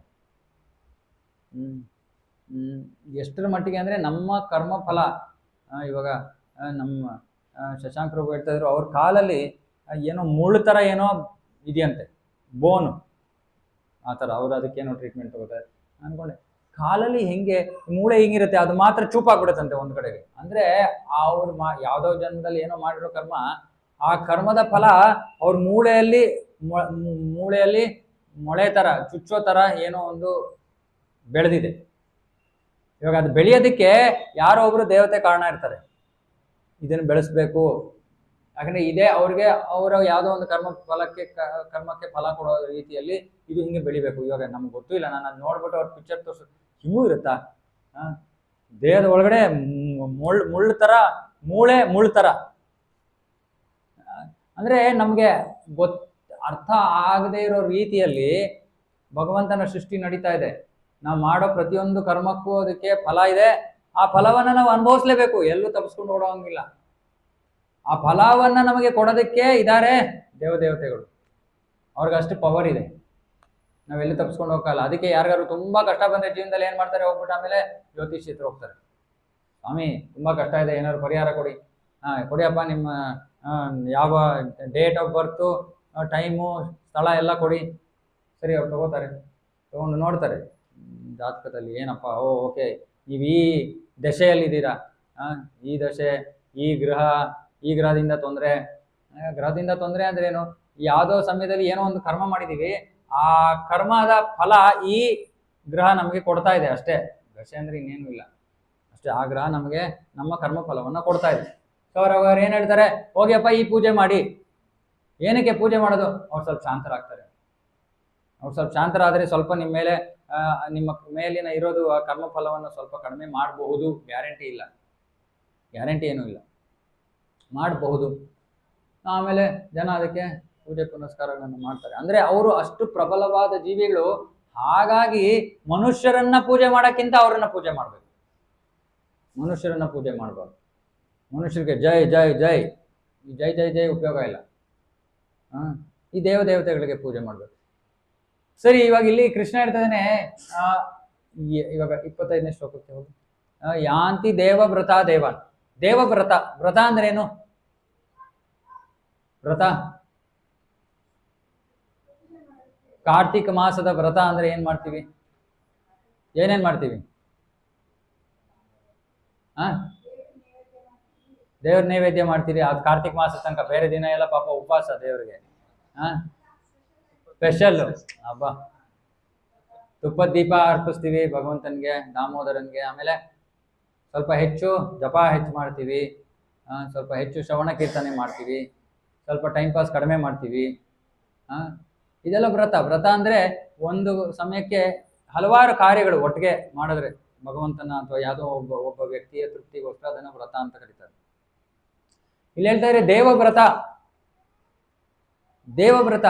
ನೀವು ಯಾವ ದೇವತೆಯನ್ನ ಪ್ರಸನ್ನ ಪಡಿಸ್ಬೇಕು ಅಂತ ಇದ್ದೀರೋ ಆ ದೇವತೆಗೆ ಪ್ರಸನ್ನ ಆಗುವಂತ ರೀತಿಯಲ್ಲಿ ವ್ರತ ಮಾಡ್ಬೇಕು. ಮಾಡಿದ್ರೆ ನಿಮಗ್ ಬೇಕಾದ್ರೆ ಆ ದೇವರು ಎಲ್ಲಿದಾನೋ ಅವನ ಗ್ರಹಕ್ಕೆ ಹೋಗ್ಬೋದು. ಇವಾಗ ಉದಾಹರಣೆಗೆ ಬಹಳ ಜನರಿಗೆ ಸ್ವರ್ಗಲೋಕಕ್ಕೆ ಹೋಗಕ್ಕೆ ಇಷ್ಟ. ಸ್ವರ್ಗಲೋಕ ಯಾವ ದೇವತೆ ಅಲ್ಲಿ? ಇಂದ್ರ. ಸೊ ಸ್ವರ್ಗಲೋಕಕ್ಕೆ ಹೋಗ್ಬೇಕಂದ್ರೆ ಯಾರನ್ನ ಪ್ರಸನ್ನ ಪಡಿಸ್ಬೇಕು ನಾವು? ಇಂದ್ರನ ಪ್ರಸನ್ನ ಪಡಿಸೋದಕ್ಕೆ ವೇದಗಳಲ್ಲಿ ನಿಮಗೆ ಮಾರ್ಗ ಇದೆ. ಯಾರ್ಯಾರು ಹೋಗಕ್ಕೆ ಇಂಟ್ರೆಸ್ಟ್ ಇದೆ ಆಮೇಲೆ ಬಂದು ನನ್ನ ಹತ್ರ ಮಾತಾಡಿ, ತಪ್ಪಾರಿ ತೋರಿಸ್ತೀನಿ ನಿಮಗೆ. ಸೊ ಹಾಗಾಗಿ ಆ ಪೂಜೆ ಆ ರೀತಿ ನಾವು ವ್ರತವನ್ನ ಮಾಡಿದ್ರೆ ಇಂದ್ರನ ಹತ್ರ ಹೋಗ್ಬೋದು. ಸರಿ ನಂಗೆ ಇಂದ್ರ ಬೇಡ, ನಂಗೆ ಚಂದ್ರ ಬೇಕು. ಓಕೆ, ಚಂದ್ರ ಬೇಕು ಅಂದ್ರೆ ನಮ್ಮ ವಿಜ್ಞಾನಿಗಳು ಏನ್ ಮಾಡಿದ್ದಾರೆ? ಚಂದ್ರಕ್ಕೆ ಹೋಗಕ್ಕೆ ಕೋಟ್ಯಾಂತರ ರೂಪಾಯಿ ಸುಟ್ಬಿಟ್ರು. ಸುಡೋದೇ ಅದು. ರಾಕೆಟ್ ಅಂದ್ರೆ ಏನಾಗುತ್ತೆ? ಸುಡುತ್ತಲ್ವಾ? ಆಮೇಲೆ ಎಲ್ಲಿಗೆ ಹೋಗುತ್ತೆ ಗೊತ್ತಿಲ್ಲ. ಈ ಇಂಟರ್ನೆಟಲ್ಲಿ ಹೋಗಿ ಹುಡುಕಿ, ಯಾರಿಗೆ ಆಸಕ್ತಿ ಇದೆಯೋ. ನಮ್ಮ ಸ್ಪೇಸ್ ಇದರಲ್ಲಿ ಹೋದವರು ನಿಜವಾಗ್ಲೂ ಚಂದ್ರಗ್ರಹಕ್ಕೆ ಹೋದ್ರು, ಇನ್ನೆಲ್ಲೋ ಹೋದ್ರು ಅಂತ. ಅದಕ್ಕೆ ಅವರೇ ಮುಂಚೆ ಎಲ್ಲ ಹೋದ್ರು ಅಂತ ಕುಣಿದಾಡಿದ್ರು. ಇವಾಗ ಎಲ್ಲರೂ ಗೊತ್ತಾಗ್ತಾ ಇದೆ, ಅವರೇ ವಿಶ್ಲೇಷಣೆ ಮಾಡಿ ಹೇಳಿದ್ದಾರೆ, ಇಲ್ಲ ಇದು ಯಾವುದೋ ಸ್ಟುಡಿಯೋ ಇರಬೇಕು ಅಂತ. ಹಿಂಗೆ ಲೈಟ್ ಇರುವಂಥ ಸ್ಟುಡಿಯೋನಲ್ಲಿ ಏನೋ ಮಾಡಿದ್ದಾರೆ. ಯಾಕೆ? ಇವಾಗ ನೋಡಿ, ಒಂದ್ ಕಡೆಯಿಂದ ಲೈಟ್ ಬಂದ್ರೆ ಈ ಕಡೆ ಒಂದು ಶಾಡೋ ಬರುತ್ತೆ, ಛಾಯೆ ಬರುತ್ತೆ. ಆ ಮೂನಲ್ಲಿ ಎಲ್ಲಿಂದ ಲೈಟ್ ಬರುತ್ತೆ? ಯಾವ ಕಡೆಯಿಂದ ಒಂದು ಡೈರೆಕ್ಷನ್ ಇಂದ ಲೈಟ್ ಬರಲ್ಲ ಮೂನಲ್ಲಿ. ಆದ್ರೆ ಅವ್ರು ತೆಗೆದಿರೋ ಫೋಟೋನಲ್ಲಿ ಶಾಡೋ ಇದೆ. ಯಾರೋ ಬುದ್ಧಿವಂತ ನೋಡಿದಾನೆ. ಆಮೇಲೆ ಬಾವುಟ ಹಾರಾಡ್ತಾ ಇದೆ ಅಂತೆ. ಬಾವುಟ ಹಾರಾಡೋದಕ್ಕೆ ಅಲ್ಲಿ ಅಂತ ವಾತಾವರಣನೇ ಇಲ್ಲ ಚಂದ್ರಗ್ರಹದಲ್ಲಿ. ಸೊ ಹೀಗೆ ಸೈಂಟಿಸ್ಟ್ಗಳೇ ಹೇಳ್ತಾರೆ ಎಂಥದ್ದು ಇಲ್ಲ, ಎಲ್ಲೂ ಹೋಗಿಲ್ಲ, ಸುಮ್ಮನೆ ಯಾವುದೋ ಒಂದು ಅವ್ರದೇ ಒಂದು ಸ್ಟುಡಿಯೋನಲ್ಲಿ ಫೋಟೋಗಳು ತಕೊಂಡು ಹಾಕೊಂಡ್ಬಿಟ್ಟಿದ್ದಾರೆ, ನಾವು ಸ್ಟುಡಿಯೋ ಇದಕ್ಕೆ ಚಂದ್ರಗ್ರಹಕ್ಕೆ ಹೋಗಿದ್ದೀವಿ ಅಂತ. ಆದರೆ ಶಾಸ್ತ್ರದಲ್ಲಿ ಹೇಳ್ತಾರೆ ಇಲ್ಲ, ಚಂದ್ರಗ್ರಹಕ್ಕೆ ಹೋಗ್ಬೇಕಾ, ವ್ರತ ಇದೆ, ಆ ವ್ರತವನ್ನ ಮಾಡಿದ್ರೆ ನೀವು ಚಂದ್ರಗ್ರಹಕ್ಕೆ ಹೋಗ್ಬೋದು. ಸೊ ಹೀಗೆ ನಾವು ಎಲ್ಲಿಗೆ ಹೋಗಬೇಕು ಅಂತ ನಮಗೆ ಬೇಕೋ ಅಲ್ಲಿಗೆ ಹೋಗೋದಕ್ಕೆ ಮಾರ್ಗ ಇದೆ. ಅಲ್ಲಿ ಇರುವಂತ ದೇವತೆಗಳನ್ನ ಪ್ರಸನ್ನ ಪಡಿಸಿದ್ರೆ ನಾವು ಅಲ್ಲಿಗೆ ಹೋಗಕ್ಕೆ ಸಾಧ್ಯ ಇದೆ. ಹಿಂದಿನ ಕಾಲದಲ್ಲಿ ಅಂದ್ರೆ ಎಷ್ಟು ಹಿಂದೆ ಹೋಗ್ಬೇಕು ನಾವು? ಹಿಂದಿನ ಕಾಲಕ್ಕೆ ಬ್ರಿಟಿಷರ್ಸ್ ಭಾರತಕ್ಕೆ ಬಂದಿದ್ದು ಯಾವಾಗ? ಯಾರ್ಯಾರು ಗೊತ್ತಾ ಇತಿಹಾಸ ತಿಳ್ಕೊಂಡಿರೋರು? ಅಲ್ಲ, ವಾಸ್ಕೋ ಡ ಗಾಮ ಏನು ಮಾಡಲಿಲ್ಲ ಬಿಡಿ, ಆಮೇಲೆ ಬ್ರಿಟಿಷರ್ಸ್ ಎಲ್ಲ ಹಾಳು ಮಾಡಿದ್ರು. ಯಾವಾಗ ಬಂದರು? 18 ಏನೋ 17 ಓಕೆ, ಏನೋ 18ನೇ ಶತಮಾನ ಅಂತ ಇಟ್ಕೊಳ್ಳಿ. ಅದಕ್ಕಿಂತ ಮುಂಚೆ ಇತಿಹಾಸ, ಹಿಂದಿನ ಕಾಲ ಯಾವಾಗಲೂ ಅಂದ್ರೆ ಬ್ರಿಟಿಷರು ನಮ್ಮ ಭಾರತಕ್ಕೆ ಬರೋಕ್ಕಿಂತ ಮುಂಚೆ ಹಿಂದಿನ ಕಾಲ ಆಯ್ತು. ಹಿಂದಿನ ಕಾಲ ಅಂದ್ರೆ ಏನು? ವೈದಿಕ ಸಮಾಜ, ವೇದದ ಪ್ರಕಾರ, ಇದಕ್ಕೆ ವರ್ಣಾಶ್ರಮ ಅಂತ ಕರೀತಾರೆ, ಅದರ ಪ್ರಕಾರ ಸಮಾಜ ನಡೀತಾ ಇತ್ತು ಬ್ರಿಟಿಷರ್ಸ್ ಬರೋಕ್ಕಿಂತ ಮುಂಚೆ. ಓಕೆ, ಆದ್ರೆ ಬ್ರಿಟಿಷರ್ಸು ನಮ್ಮ ಭಾರತಕ್ಕೆ ಬಂದಿದ್ದ ಉದ್ದೇಶ ಏನು? ವ್ಯಾಪಾರ ಇಲ್ಲ, ಎಂಥದ್ದು ಇಲ್ಲ, ನಮ್ಮ ಹತ್ರ ಇದ್ದಿದ್ದಷ್ಟು ಸಂಪತ್ತನ್ನ ದೋಚ್ಕೊಂಡು ಹೋಗಕ್ಕೆ ಬಂದಿದ್ದು ಅಷ್ಟೇ. ಭಾರತದಲ್ಲಿ ಅಷ್ಟು ಸಂಪತ್ತು ಇತ್ತು, ಇವತ್ತು ಕೂಡ ಇಟ್ಟಿದಾರಲ್ಲ ಅವ್ರ ಮ್ಯೂಸಿಯಂ ಅಲ್ಲಿ, ಇಲ್ಲಿಂದ ಕದ್ಕೊಂಡು ಹೋಗಿರೋ ವಿಷಯಗಳು, ವಸ್ತುಗಳನ್ನ. ಸೊ ಅದಕ್ಕೆ ಅವ್ರು ಬಂದ್ರು. ಅರೆ ಅವ್ರು ಬಂದಾಗ ಇವಾಗ ಯಾರೋ ಒಬ್ರು ಇನ್ನೊಬ್ರ ಮೇಲೆ ದಬ್ಬಾಳಿಕೆ ಮಾಡ್ಬೇಕು ಅಂದ್ರೆ ಯಾರ ಮೇಲೆ ದಬ್ಬಾಳಿಕೆ ಮಾಡ್ತಾ ಇದಾರೆ ಅವರು ಸ್ವಲ್ಪ ಲೋ ಲೆವೆಲ್ ಅಲ್ಲಿ ಇರ್ಬೇಕು ಅಲ್ವಾ? ಇವಾಗ ಯಾರೋ ರಾಜ ಅಥವಾ ಯಾರೋ ಪೊಲೀಸು ಯಾರೋ ಒಬ್ಬ ಸಾಮಾನ್ಯ ವ್ಯಕ್ತಿಯನ್ನ, ಕ್ರಿಮಿನಲ್ನ ಅವರು ದಬ್ಬಾಳಿಕೆ ಮಾಡ್ಬೋದು. ಯಾಕೆ? ಅವನು ಶ್ರೇಷ್ಠ ಸ್ಥಾನದಲ್ಲಿದ್ದಾನೆ, ಇವನು ಕೆಳಮಟ್ಟದ ಸ್ಥಾನದಲ್ಲಿದ್ದಾನೆ. ಸೊ ಅವರು ಭಾರತಕ್ಕೆ ಬರಬೇಕು ಅಂದಾಗ ಭಾರತದಲ್ಲಿ ಒಬ್ರು ಲಾರ್ಡ್ ಮೆಕಾಲೆ ಅಂತ ಕಳಿಸ್ತಾರೆ, lord Macaulay. So lord Macaulay ಬಂದು ಭಾರತವನ್ನ ಸಂಪೂರ್ಣವಾಗಿ ಸುತ್ತಿ ಅವರು ಒಂದು ರಿಪೋರ್ಟ್ ಕಳಿಸ್ತಾರೆ ಕ್ವೀನ್ಗೆ. ಅಮ್ಮ ತಾಯಿ, ನೀನು ಇವ್ರ ಮೇಲೆ ಏನು ಆಳ್ವಿಕೆ ನಡ್ಸಕ್ ಆಗಲ್ಲ, ಇವರು ನಿಮ್ಗಿಂತ ಬಹಳ ಶ್ರೇಷ್ಠ ಸ್ಥಾನದಲ್ಲಿದ್ದಾರೆ, ಜ್ಞಾನದಲ್ಲಿ ಶ್ರೇಷ್ಠ, ಸಂಸ್ಕೃತಿಯಲ್ಲಿ ಶ್ರೇಷ್ಠ, ಎಲ್ಲಾ ರೀತಿಯಲ್ಲೂ ಶ್ರೇಷ್ಠ ಭಾರತ, ನೀವು ಇವ್ರ ಮೇಲೆ ಏನು ಆಳ್ವಿಕೆ ಆಳಕ್ಕಾಗಲ್ಲ. ಸರಿ, ನಾನು ಶಿಫಾರಸ್ ಮಾಡ್ತಾ ಇದ್ದೀನಿ, ನೀವೇನ್ ಮಾಡ್ಬೇಕು? ಇವರಲ್ಲಿರೋ ಗುರುಕುಲ ವ್ಯವಸ್ಥೆಯನ್ನ ನಾಶ ಮಾಡಿ ನಮ್ಮ ಇಂಗ್ಲೆಂಡಿನಿಂದ ನಾವು ಶಿಕ್ಷಣ ವ್ಯವಸ್ಥೆಯನ್ನ ಅಲ್ಲಿಂದ ನಾವು ತಗೊಂಡು ಬಂದು ಇವ್ರಿಗೆ ಇದು ಕೊಡಬೇಕು, ಮೊದಲನೇದು. ಎರಡನೇದು, ಅದ್ರ ಜೊತೆ ಅವರಿಗೆ ಏನು ಕಲಿಸ್ಬೇಕು? ಭಾರತೀಯವಾದದ್ದು ಎಲ್ಲವೂ ಲೋ ಕ್ಲಾಸ್.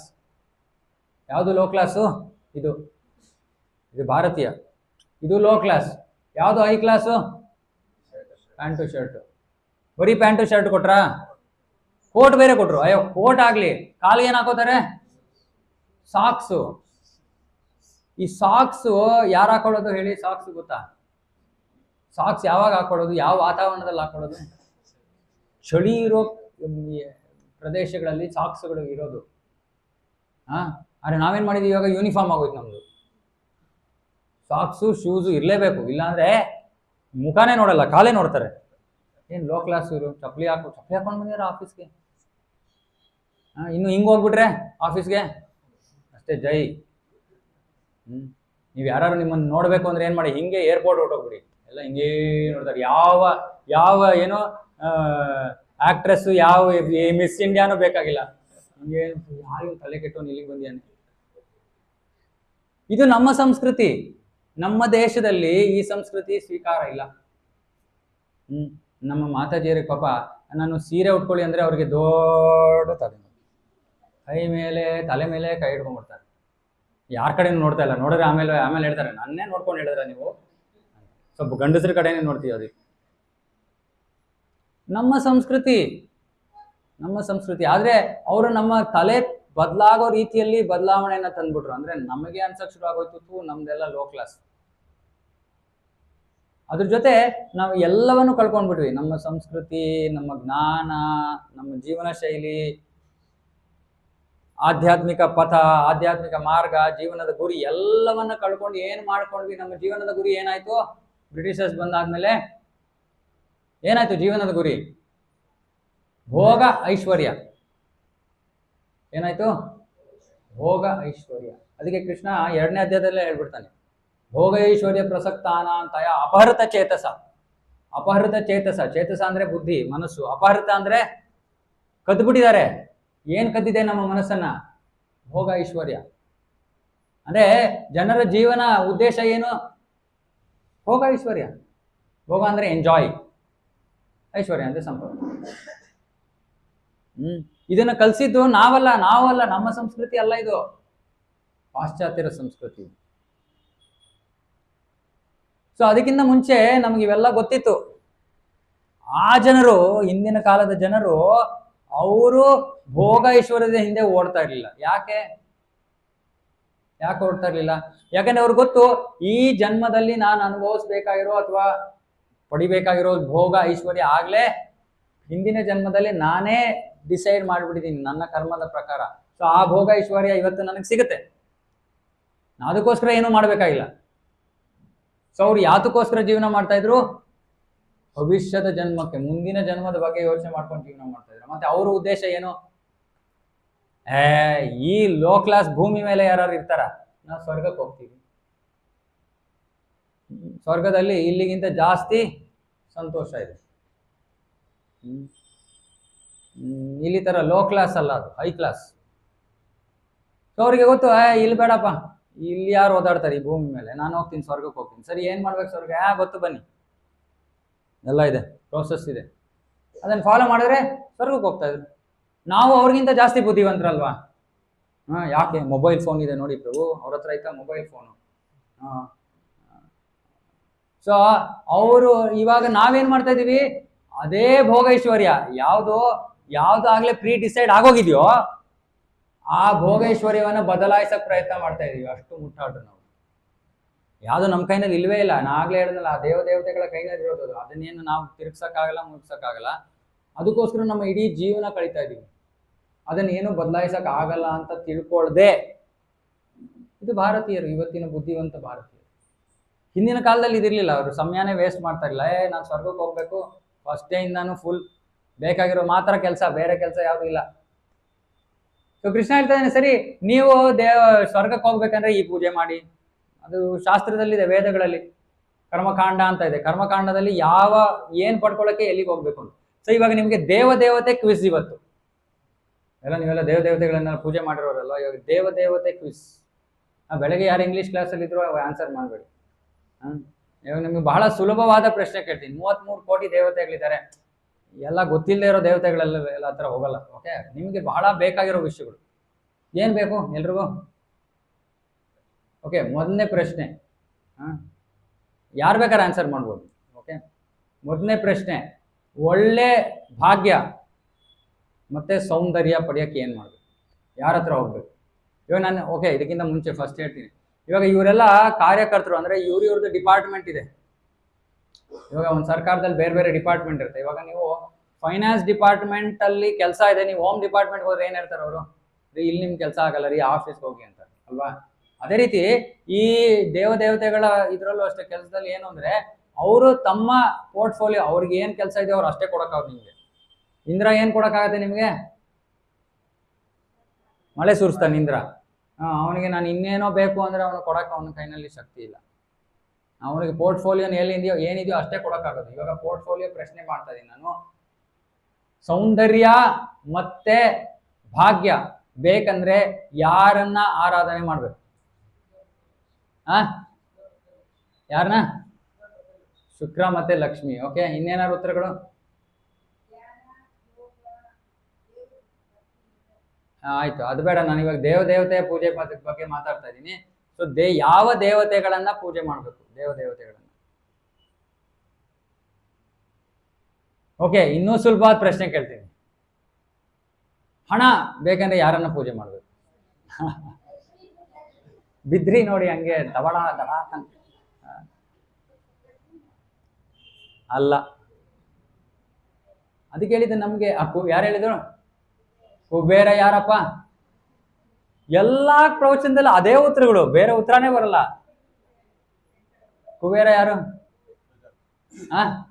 ಟ್ರೆಜರರ್ ಕೆಲಸ ಏನು? ಯಾವ್ದಾದ್ರು ಒಂದು ಸಂಸ್ಥೆಯಲ್ಲಿ ಟ್ರೆಜರರ್ ಆದ್ರೆ ಅವ್ರ ಕೆಲಸ ಏನು? ಏನು ಕಾರ್ತಿಕ್ ಪ್ರಭು ಟ್ರೆಷರರ್ ಕೆಲಸ? ಲೆಕ್ಕ ಮಾಡೋದು. ಏನು ಮಾಡೋದು? ಲೆಕ್ಕ ಮಾಡ್ಬಿಟ್ಟು ಬರಿಬೇಕಷ್ಟೇ. ಈ ತರ ಈ ವ್ಯಕ್ತಿ ಇದಕ್ಕೋಸ್ಕರ ಇಷ್ಟು ತಗೊಂಡ್ಯಾನೆ, ಇಷ್ಟು ಖರ್ಚಾಗಿದೆ, ಇಷ್ಟಿದೆ. ಇರೋ ಯಾರು ಕೇಳಿದ್ರೆ ಓಕೆ ಏನಪ್ಪ ಯಾರು ಹೇಳಿದ್ದು ನಿಮ್ಗೆ ಮಾಡ್ಬೋದು ಅಂತ ಇದ್ದಾಗ ನೋಡಿ ಸರ್ ಆರ್ಡರ್ ಇದೆ, ಓಕೆ ಸರಿ ತೊಗೊಂಡೋಗಿ ದುಡ್ಡು, ಅಷ್ಟೇ ಟ್ರೆಷರರ್. ಸುಮ್ಮನೆ ನಾ ಬಂದ್ಬಿಟ್ಟು ಟ್ರೆಷರ್ ಸ್ವಲ್ಪ ಈ ಕಡೆ ತಳ್ಳಿ ದುಡ್ಡು ಅಂದ್ರೆ ಅವನೇನು ಕೊಡೋಕ್ಕಾಗಲ್ಲ. ತಳ್ಳಿದ್ರೆ ಆಮೇಲೆ ಅವನು ಜೈಲಲ್ಲಿ ಇರ್ತಾನೆ. ಸೊ ಕುಬೇರ ಕೊಡೋಕ್ಕಾಗಲ್ಲ. ಕುಬೇರನ ಕೆಲಸ ಪೋರ್ಟ್ಫೋಲಿಯೋನಲ್ಲಿ ನಿಮಗೆ ದುಡ್ಡು ಕೊಡೋದಿಲ್ಲ. ಮತ್ತೆ ಇನ್ಯಾರ ಹತ್ರ ಹೋಗೋಣ? ಲಕ್ಷ್ಮಿ ಇಲ್ಲ ಅಂತ ಹೇಳಿದೆ ನಾನು.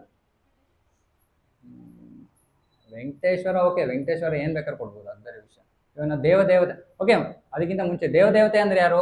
ವಿಷ್ಣು ತತ್ವವನ್ನು ಬಿಟ್ಟು, ಅಂದ್ರೆ ವಿಷ್ಣು, ವೆಂಕಟೇಶ್ವರ, ಬಾಲಾಜಿ, ಕೃಷ್ಣ, ನರಸಿಂಹ, ವಾಮನ, ವರ ಇವರು ಎಲ್ಲ ಬಿಟ್ಬಿಟ್ಟು ಅವರ ಅಧೀನದಲ್ಲಿರುವಂಥ ದೇವದೇವತೆಗಳು, ಬ್ರಹ್ಮನಿಂದ ಹಿಡಿದು ಬ್ರಹ್ಮ, ಇಂದ್ರ, ಚಂದ್ರ, ವರುಣ, ವಾಯು ಇವರೆಲ್ಲ ದೇವದೇವತೆಗಳು. ಇವಾಗ ನಾನು ಕೇಳ್ತಾ ಇರೋದು ಹಣವನ್ನ ಪಡ್ಕೊಳ್ಳೋಕೆ ಯಾರನ್ನ ಆರಾಧನೆ ಮಾಡಬೇಕು? ನೀವು ಇವರನ್ನ ಕೇಳೂ ಇರಲ್ಲ. ನಾನು ಇವಾಗ ಉತ್ತರ ಕೊಟ್ರೆ ನೀವು ಇಂಥವ್ರು ಇದ್ದಾರಾ ಅಂತ ಕೇಳ್ತೀರಾ. ಕೊಡ್ಲಾ ಉತ್ತರ? ವಸು ಅಂತ ಕೇಳಿದ್ದೀರಾ? ಹೊಸು ಅಲ್ಲ, ಹಸು ಕೇಳಿದೀವಿ ಇವತ್ತು. ವಸು ಮಹಾಭಾರತದಲ್ಲಿ ಒಬ್ರು ಬಹಳ ಶ್ರೇಷ್ಠ ವ್ಯಕ್ತಿ. ಆ ವಸುಗಳಲ್ಲಿ ಒಬ್ರು ಯಾರು ಗೊತ್ತಾ? ಭೀಷ್ಮ ಪಿತಾಮಹ, ವಸು. ಸೊ ನಿಮ್ಗೆ ಹಣ ಬೇಕಾದ್ರೆ ನೀವು ವಸುವನ್ನ ಆರಾಧನೆ ಮಾಡಬೇಕು. ಶಾಕ್ ಆಯ್ತಲ್ಲ? ಯಾಕೆ ಹೇಳ್ತಾ ಇದ್ದೀನಿ ನಾ ಇದನ್ನ? ಯಾಕಂದ್ರೆ ನಮ್ಗೆ ನಿಜವಾಗ್ಲೂ ಗೊತ್ತೇ ಇಲ್ಲ. ನಮಗೆ ಏನು ಬೇಕು, ಯಾರ ಹತ್ರ ಹೋಗ್ಬೇಕು ಅಂತಾನೆ ಗೊತ್ತಿಲ್ಲ ನಮ್ಗೆ. ಸುಮ್ಮನೆ ಪೂಜೆ ಮಾಡ್ತಾ ಇದೀವಿ, ಪ್ರಯೋಜನ ಆಗಲ್ಲ. ಯಾಕಂದ್ರೆ ನಮ್ಗೆ ಯಾರ ಹತ್ರ ಹೋಗ್ಬೇಕು ಅಂತಾನೆ ಗೊತ್ತಿಲ್ಲ. ಹೆಂಗ್ ಸಿಗುತ್ತೆ ನಮ್ಗೆ? ಏನ್ ಬೇಕು ಹೇಗೆ ಸಿಗುತ್ತೆ? ಸೊ ಜನರು ಇಲ್ಲಿಂದ ಅಲ್ಲಿಗೆ ಪರದಾಡ್ತಾ ಇದ್ದಾರೆ. ನಾವು ಈ ಪೂಜೆ ಮಾಡಿದ್ವಿ, ಆ ಪೂಜೆ ಮಾಡಿದ್ವಿ, ನಂಗೆ ಏನ್ ಬೇಕು ಸಿಗ್ಲೇ ಇಲ್ಲ. ಯಾರ ಹತ್ರ ಹೋಗ್ಬೇಕು ಅಂತಾನೆ ಗೊತ್ತಿಲ್ಲ ಅಂದ್ರೆ ಹೆಂಗ್ ಸಿಗುತ್ತೆ? ಓಕೆ ಸರಿ ಆಯ್ತು ಬಿಡಿ, ಹೆಂಗೋ ಯಾರೋ ಹುಡ್ಕೋತೀವಿ, ನಾವು ಯಾರನ್ನೋ ಕೇಳ್ಕೊತೀವಿ, ಹೋಗ್ತೀವಿ. ದೇವವ್ರತ, ಓಕೆ ದೇವತೆಗಳ ಹತ್ರ ಹೋಗ್ತೀವಿ, ಆಯ್ತು. ದೇವತೆಗಳ ಹತ್ರ ಹೋದ್ರೆ ಏನ್ ಫಲ, ಏನ್ ಸಿಗುತ್ತೆ? ದೇವತಾ ಲೋಕ ಇದೆ, ಇವಾಗ ಇಂದ್ರನ ಲೋಕ ಇದೆ, ಸ್ವರ್ಗ ಲೋಕ ಇದೆ. ಏನಪ್ಪ ಸಿಗುತ್ತೆ ಸ್ವರ್ಗ ಲೋಕದಲ್ಲಿ?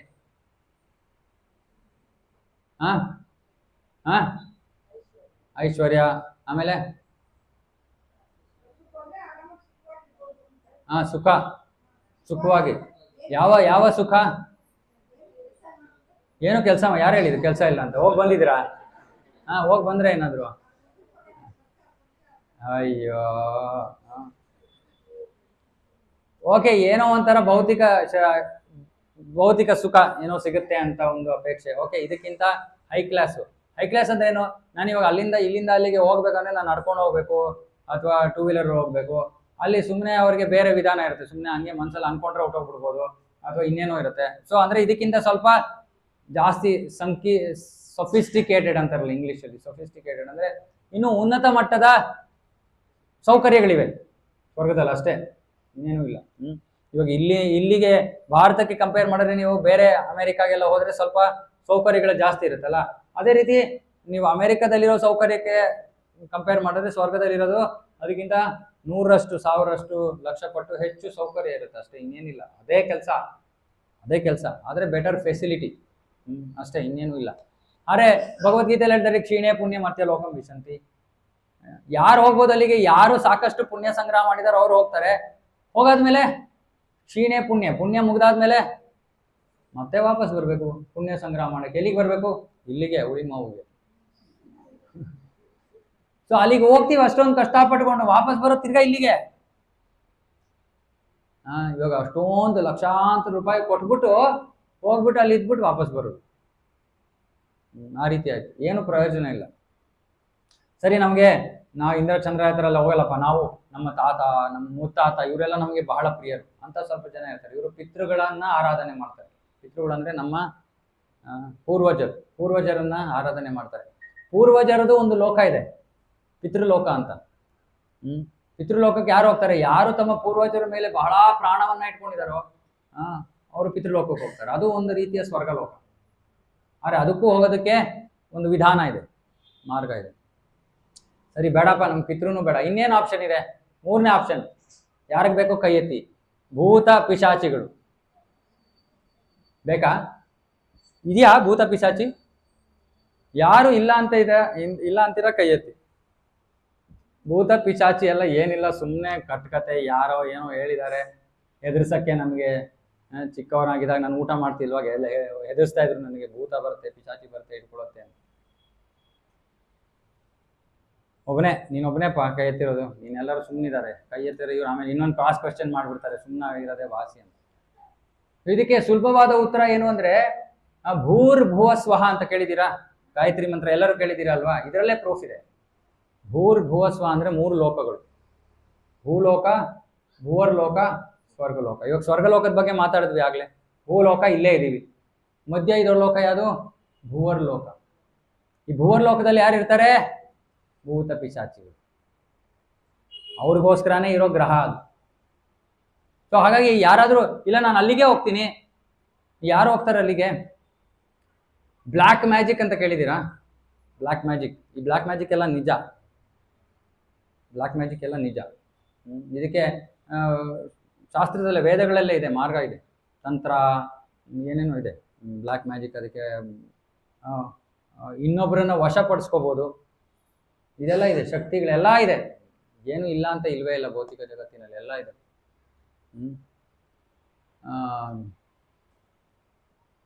ಸೊ ಯಾರಾದರೂ ಈ ರೀತಿ ಈ ಶಕ್ತಿಗಳ ಮೂಲಕ ನಾನು ಯಾರನ್ನು ನಿಯಂತ್ರಿಸ್ತೀನಿ, ನಾನು ಪ್ರೈಮ್ ಮಿನಿಸ್ಟರ್ ಆಗ್ತೀನಿ, ನಾನು ಇನ್ನೊಂದು ಆಗ್ತೀನಿ ಅನ್ನೋ ದುಷ್ಟ ಯೋಚನೆಗಳಿರುವಂಥ ಜನರು ಇದ್ದಾರೆ. ಸೊ ಅವ್ರೇನ್ ಮಾಡ್ಬೋದು?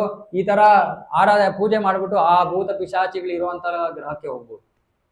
ಬೇಕಾದ್ರೆ ಯಾರೋ ಅವ್ರಿಗೆ ತುಂಬಾ ಹೆಲ್ಪ್ ಮಾಡಿದ್ದಾರೆ, ಓ ಆ ಭೂತ ಇರೋ ಜಾಗಕ್ಕೆ ಹೋಗ್ತೀನಿ ನಾನು, ಎಷ್ಟೊಂದು ಹೆಲ್ಪ್ ಮಾಡಿದ್ದಾರೆ.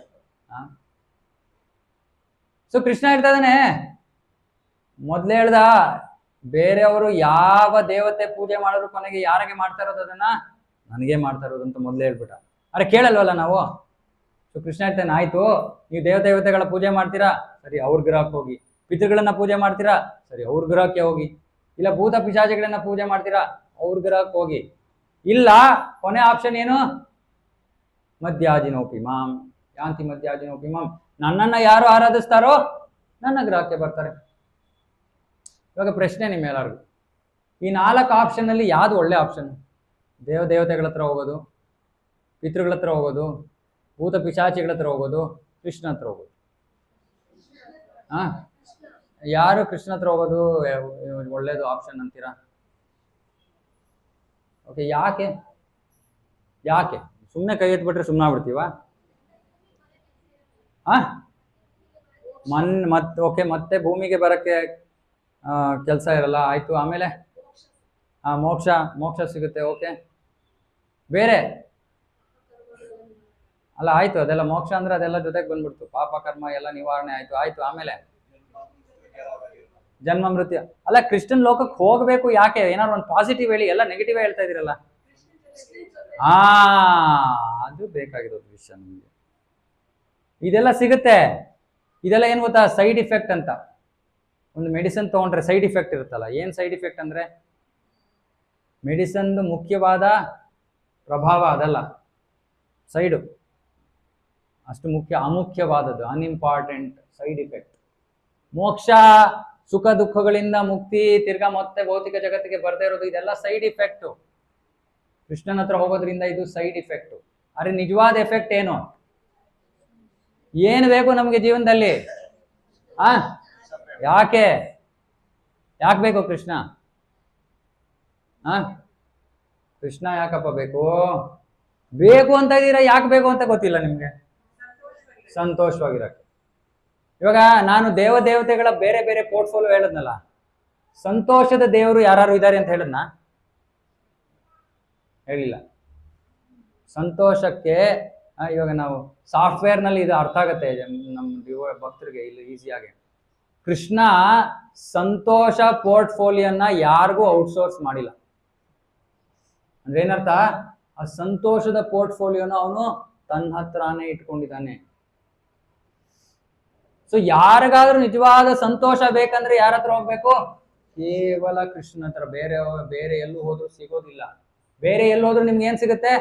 ಏನೋ ಒಂದು ಭೌತಿಕ ಸೌಕರ್ಯ ಸಿಗುತ್ತೆ, ಎಲ್ಲೋ ಸ್ವರ್ಗಕ್ಕೆ ಹೋಗ್ತೀರಾ, ಇನ್ನೇನೋ ಸಿಗುತ್ತೆ, ಮತ್ತೊಂದು ಸಿಗುತ್ತೆ. ಆನಂದ ಸಿಗುತ್ತೆ ಅನ್ನೋದು ಗ್ಯಾರಂಟಿ ಎಲ್ಲೂ ಇಲ್ಲ. ನಿಮ್ಗೆ ಬೇಕಾಗಿರೋದು ಸಿಗುತ್ತೆ, ಆದ್ರೆ ಅದರಿಂದ ಆನಂದ ಸಿಗುತ್ತೆ ಅನ್ನೋದು ಏನು ಗ್ಯಾರಂಟಿ ಇಲ್ಲ. ಯಾಕೆ? ಈ ಭೌತಿಕ ಜಗತ್ತಿನಲ್ಲಿ ಏನು ಇಲ್ಲರೂ ಕೂಡ ಆನಂದವಾಗಿರ್ಬೋದು. ಏನ್ ಭೌತಿಕ ವಿಷಯಗಳು ಸಿಕ್ಕಿದ್ರೇನೆ ಆನಂದನ? ಯಾರ ಹತ್ರ ಜಾಸ್ತಿ ಭೌತಿಕ ಸೌಕರ್ಯಗಳಿವೆಯೋ ಅವ್ರಿಗೆ ಆನಂದ ಕಡಿಮೆನೆ ಅಲ್ವಾ? ಯಾರ ಹತ್ರನೂ ತುಂಬಾ ದುಡ್ಡಿದೆ, ಏನಾಗತ್ತೆ ಅವ್ರಿಗೆ? ನೆಮ್ಮದಿ ಇರಲ್ಲ. ಯಾರ ಹತ್ರನೂ ಏನು ಇಲ್ಲ, ಲಾಕ್ ಮಾಡಕ್ಕೆ ಇಲ್ಲ, ಬಾಗ್ಲಿ ಓಪನ್ ಮಾಡ್ಕೊಂಡು ಮನೇಲಿ ಮಲ್ಕೋತಾರೆ. ಯಾರಿಗೆ ಜಾಸ್ತಿ ನೆಮ್ಮದಿ? ನಿದ್ದೆ ಯಾರಿಗೆ ಬರುತ್ತೆ, ಯಾರಿಗೆ ಬರಲ್ಲ? ಟೆನ್ಷನ್ ಇಲ್ಲದೆ ಇರೋರಿಗೆ ನಿದ್ದೆ ಬರುತ್ತೆ, ಟೆನ್ಷನ್ ಇರೋರಿಗೆ. ಸೊ ಸಂತೋಷವಾಗಿರೋದಕ್ಕೆ ನಾವು ಭೌತಿಕ ವಸ್ತುಗಳ ಹಿಂದೆ ಹೋಗಬೇಕಾಗಿಲ್ಲ ಅನ್ನೋದು ನಮಗೆ ಇಲ್ಲೇ ಕಾಣುತ್ತೆ. ಸೊ ಹಾಗಾಗಿ ಬೇರೆ ದೇವತೆಗಳು, ಬೇರೆ ದೇವಸ್ಥಾನ, ಬೇರೆ ದೇವರು, ಈ ಪೂಜೆ ಆ ಪೂಜೆ, ಅವ್ರ ಮನೆಗೆ ಹೋಗಿ ಇದು ಯಾವ್ದ್ರಿಂದಾನು ನಮಗೆ ಬೇಕಾಗಿರೋ ನಿಜವಾದ ಸಂತೋಷ ಸಿಗಲ್ಲ. ಯಾಕಂದ್ರೆ ಆ ಸಂತೋಷ ಇರೋದು ಕೇವಲ ಕೃಷ್ಣನ ಹತ್ರ. ಅದಕ್ಕೆ ಶಾಸ್ತ್ರದಲ್ಲಿ ಹೇಳ್ತಾರೆ ಆನಂದಮಯೋಭ್ಯಾಸ. ಕೃಷ್ಣ ಆನಂದಮಯ, ಸಚ್ಚಿದಾನಂದ ವಿಗ್ರಹ. ಇವಾಗ ಇಲ್ಲಿ ನಮ್ಮ ಕೃಷ್ಣ ನಿಂತಿದ್ದಾನಲ್ಲಿ, ಮಾಧವ್. ಇವತ್ತು ತುಂಬಾ ಒಳ್ಳೆ ಸುಂದರಾಂಗ ಅಂತ ಕರಿತೀವಿ ನಾವು. ಇದು ಹಾಡ್ತಿರುವಾಗ ಬ್ರಹ್ಮ ಸಂಹಿತೆಯರು ಸುಂದರಾಂಗ. ಕೃಷ್ಣನ್ಗೆ ಅದು ಈ ತರ ಹಾರ ಹಾಕ್ಬಿಟ್ರೆ ಅವ್ನು ಇನ್ನೂ ಸ್ವಲ್ಪ ಹಿಂಗಂತ ಇರ್ತಾನೆ. ನೋಡಿದ್ರ ನಮ್ಮ ಭಕ್ತರು ಹೆಂಗ್ ಮಾಡಿದ್ದಾರೆ ಅಲಂಕಾರ. ಸೊ ಅವನ ಮುಖವನ್ನು ನೋಡಿದ್ರೆ ನಿಮ್ಗೆ ಏನ್ ಕಾಣಿಸ್ತಾ ಇದೆ? ಅವನ ಮುಖದಲ್ಲಿ ಸಂತೋಷವಾಗಿದಾನೋ ಇಲ್ವೋ? ಟೆನ್ಷನ್ ಇದೆಯಾ ಅವನಿಗೆ? ಟೆನ್ಷನ್ಗೆ ಏನಾದ್ರು ಕಾರಣ ಇದೆಯಾ ಅವನಿಗೆ? ಕೃಷ್ಣ ಭಗವದ್ಗೀತೆಯಲ್ಲಿ ಸರ್ವಲೋಕ ಮಹೇಶ್ವರ, ಎಲ್ಲಾ ಲೋಕಗಳ ಮಹೇಶ್ವರ ನಾನೇ, ನನ್ಗೆ ಯಾಕೆ ಟೆನ್ಷನ್? ಪರಾಸ ಶಕ್ತಿರ್ ವಿವಿಧೈವ ಶ್ರೂಯತೆ. ಅವನ ಹತ್ರ ಅಗಣಿತ ಶಕ್ತಿಗಳಿವೆ. ಸುಮ್ಮನೆ ಅವನ ಇಚ್ಛೆ ಪಟ್ರೆ ಕೆಲಸಗಳು ನಡೆಯುತ್ತೆ. ಏನು ಮಾಡ್ಬೇಕಲ್ಲ, ಅವ್ನು ಸುಮ್ಮನೆ ಇಚ್ಛೆ ಪಡ್ಬೇಕು, ಇದು ಹಿಂಗೆ ಆಗ್ಬೇಕು ಅಂದ್ರೆ ಆಗುತ್ತೆ. ಅವನು ಯಾಕೆ ಟೆನ್ಷನ್? ಸೊ ಅವನು ಸಂತೋಷವಾಗಿದ್ದಾನೆ. ನಾವು ಸಂತೋಷವಾಗಿರ್ಬೇಕು ಅಂದ್ರೆ ನಾವೇನ್ ಮಾಡ್ಬೇಕು?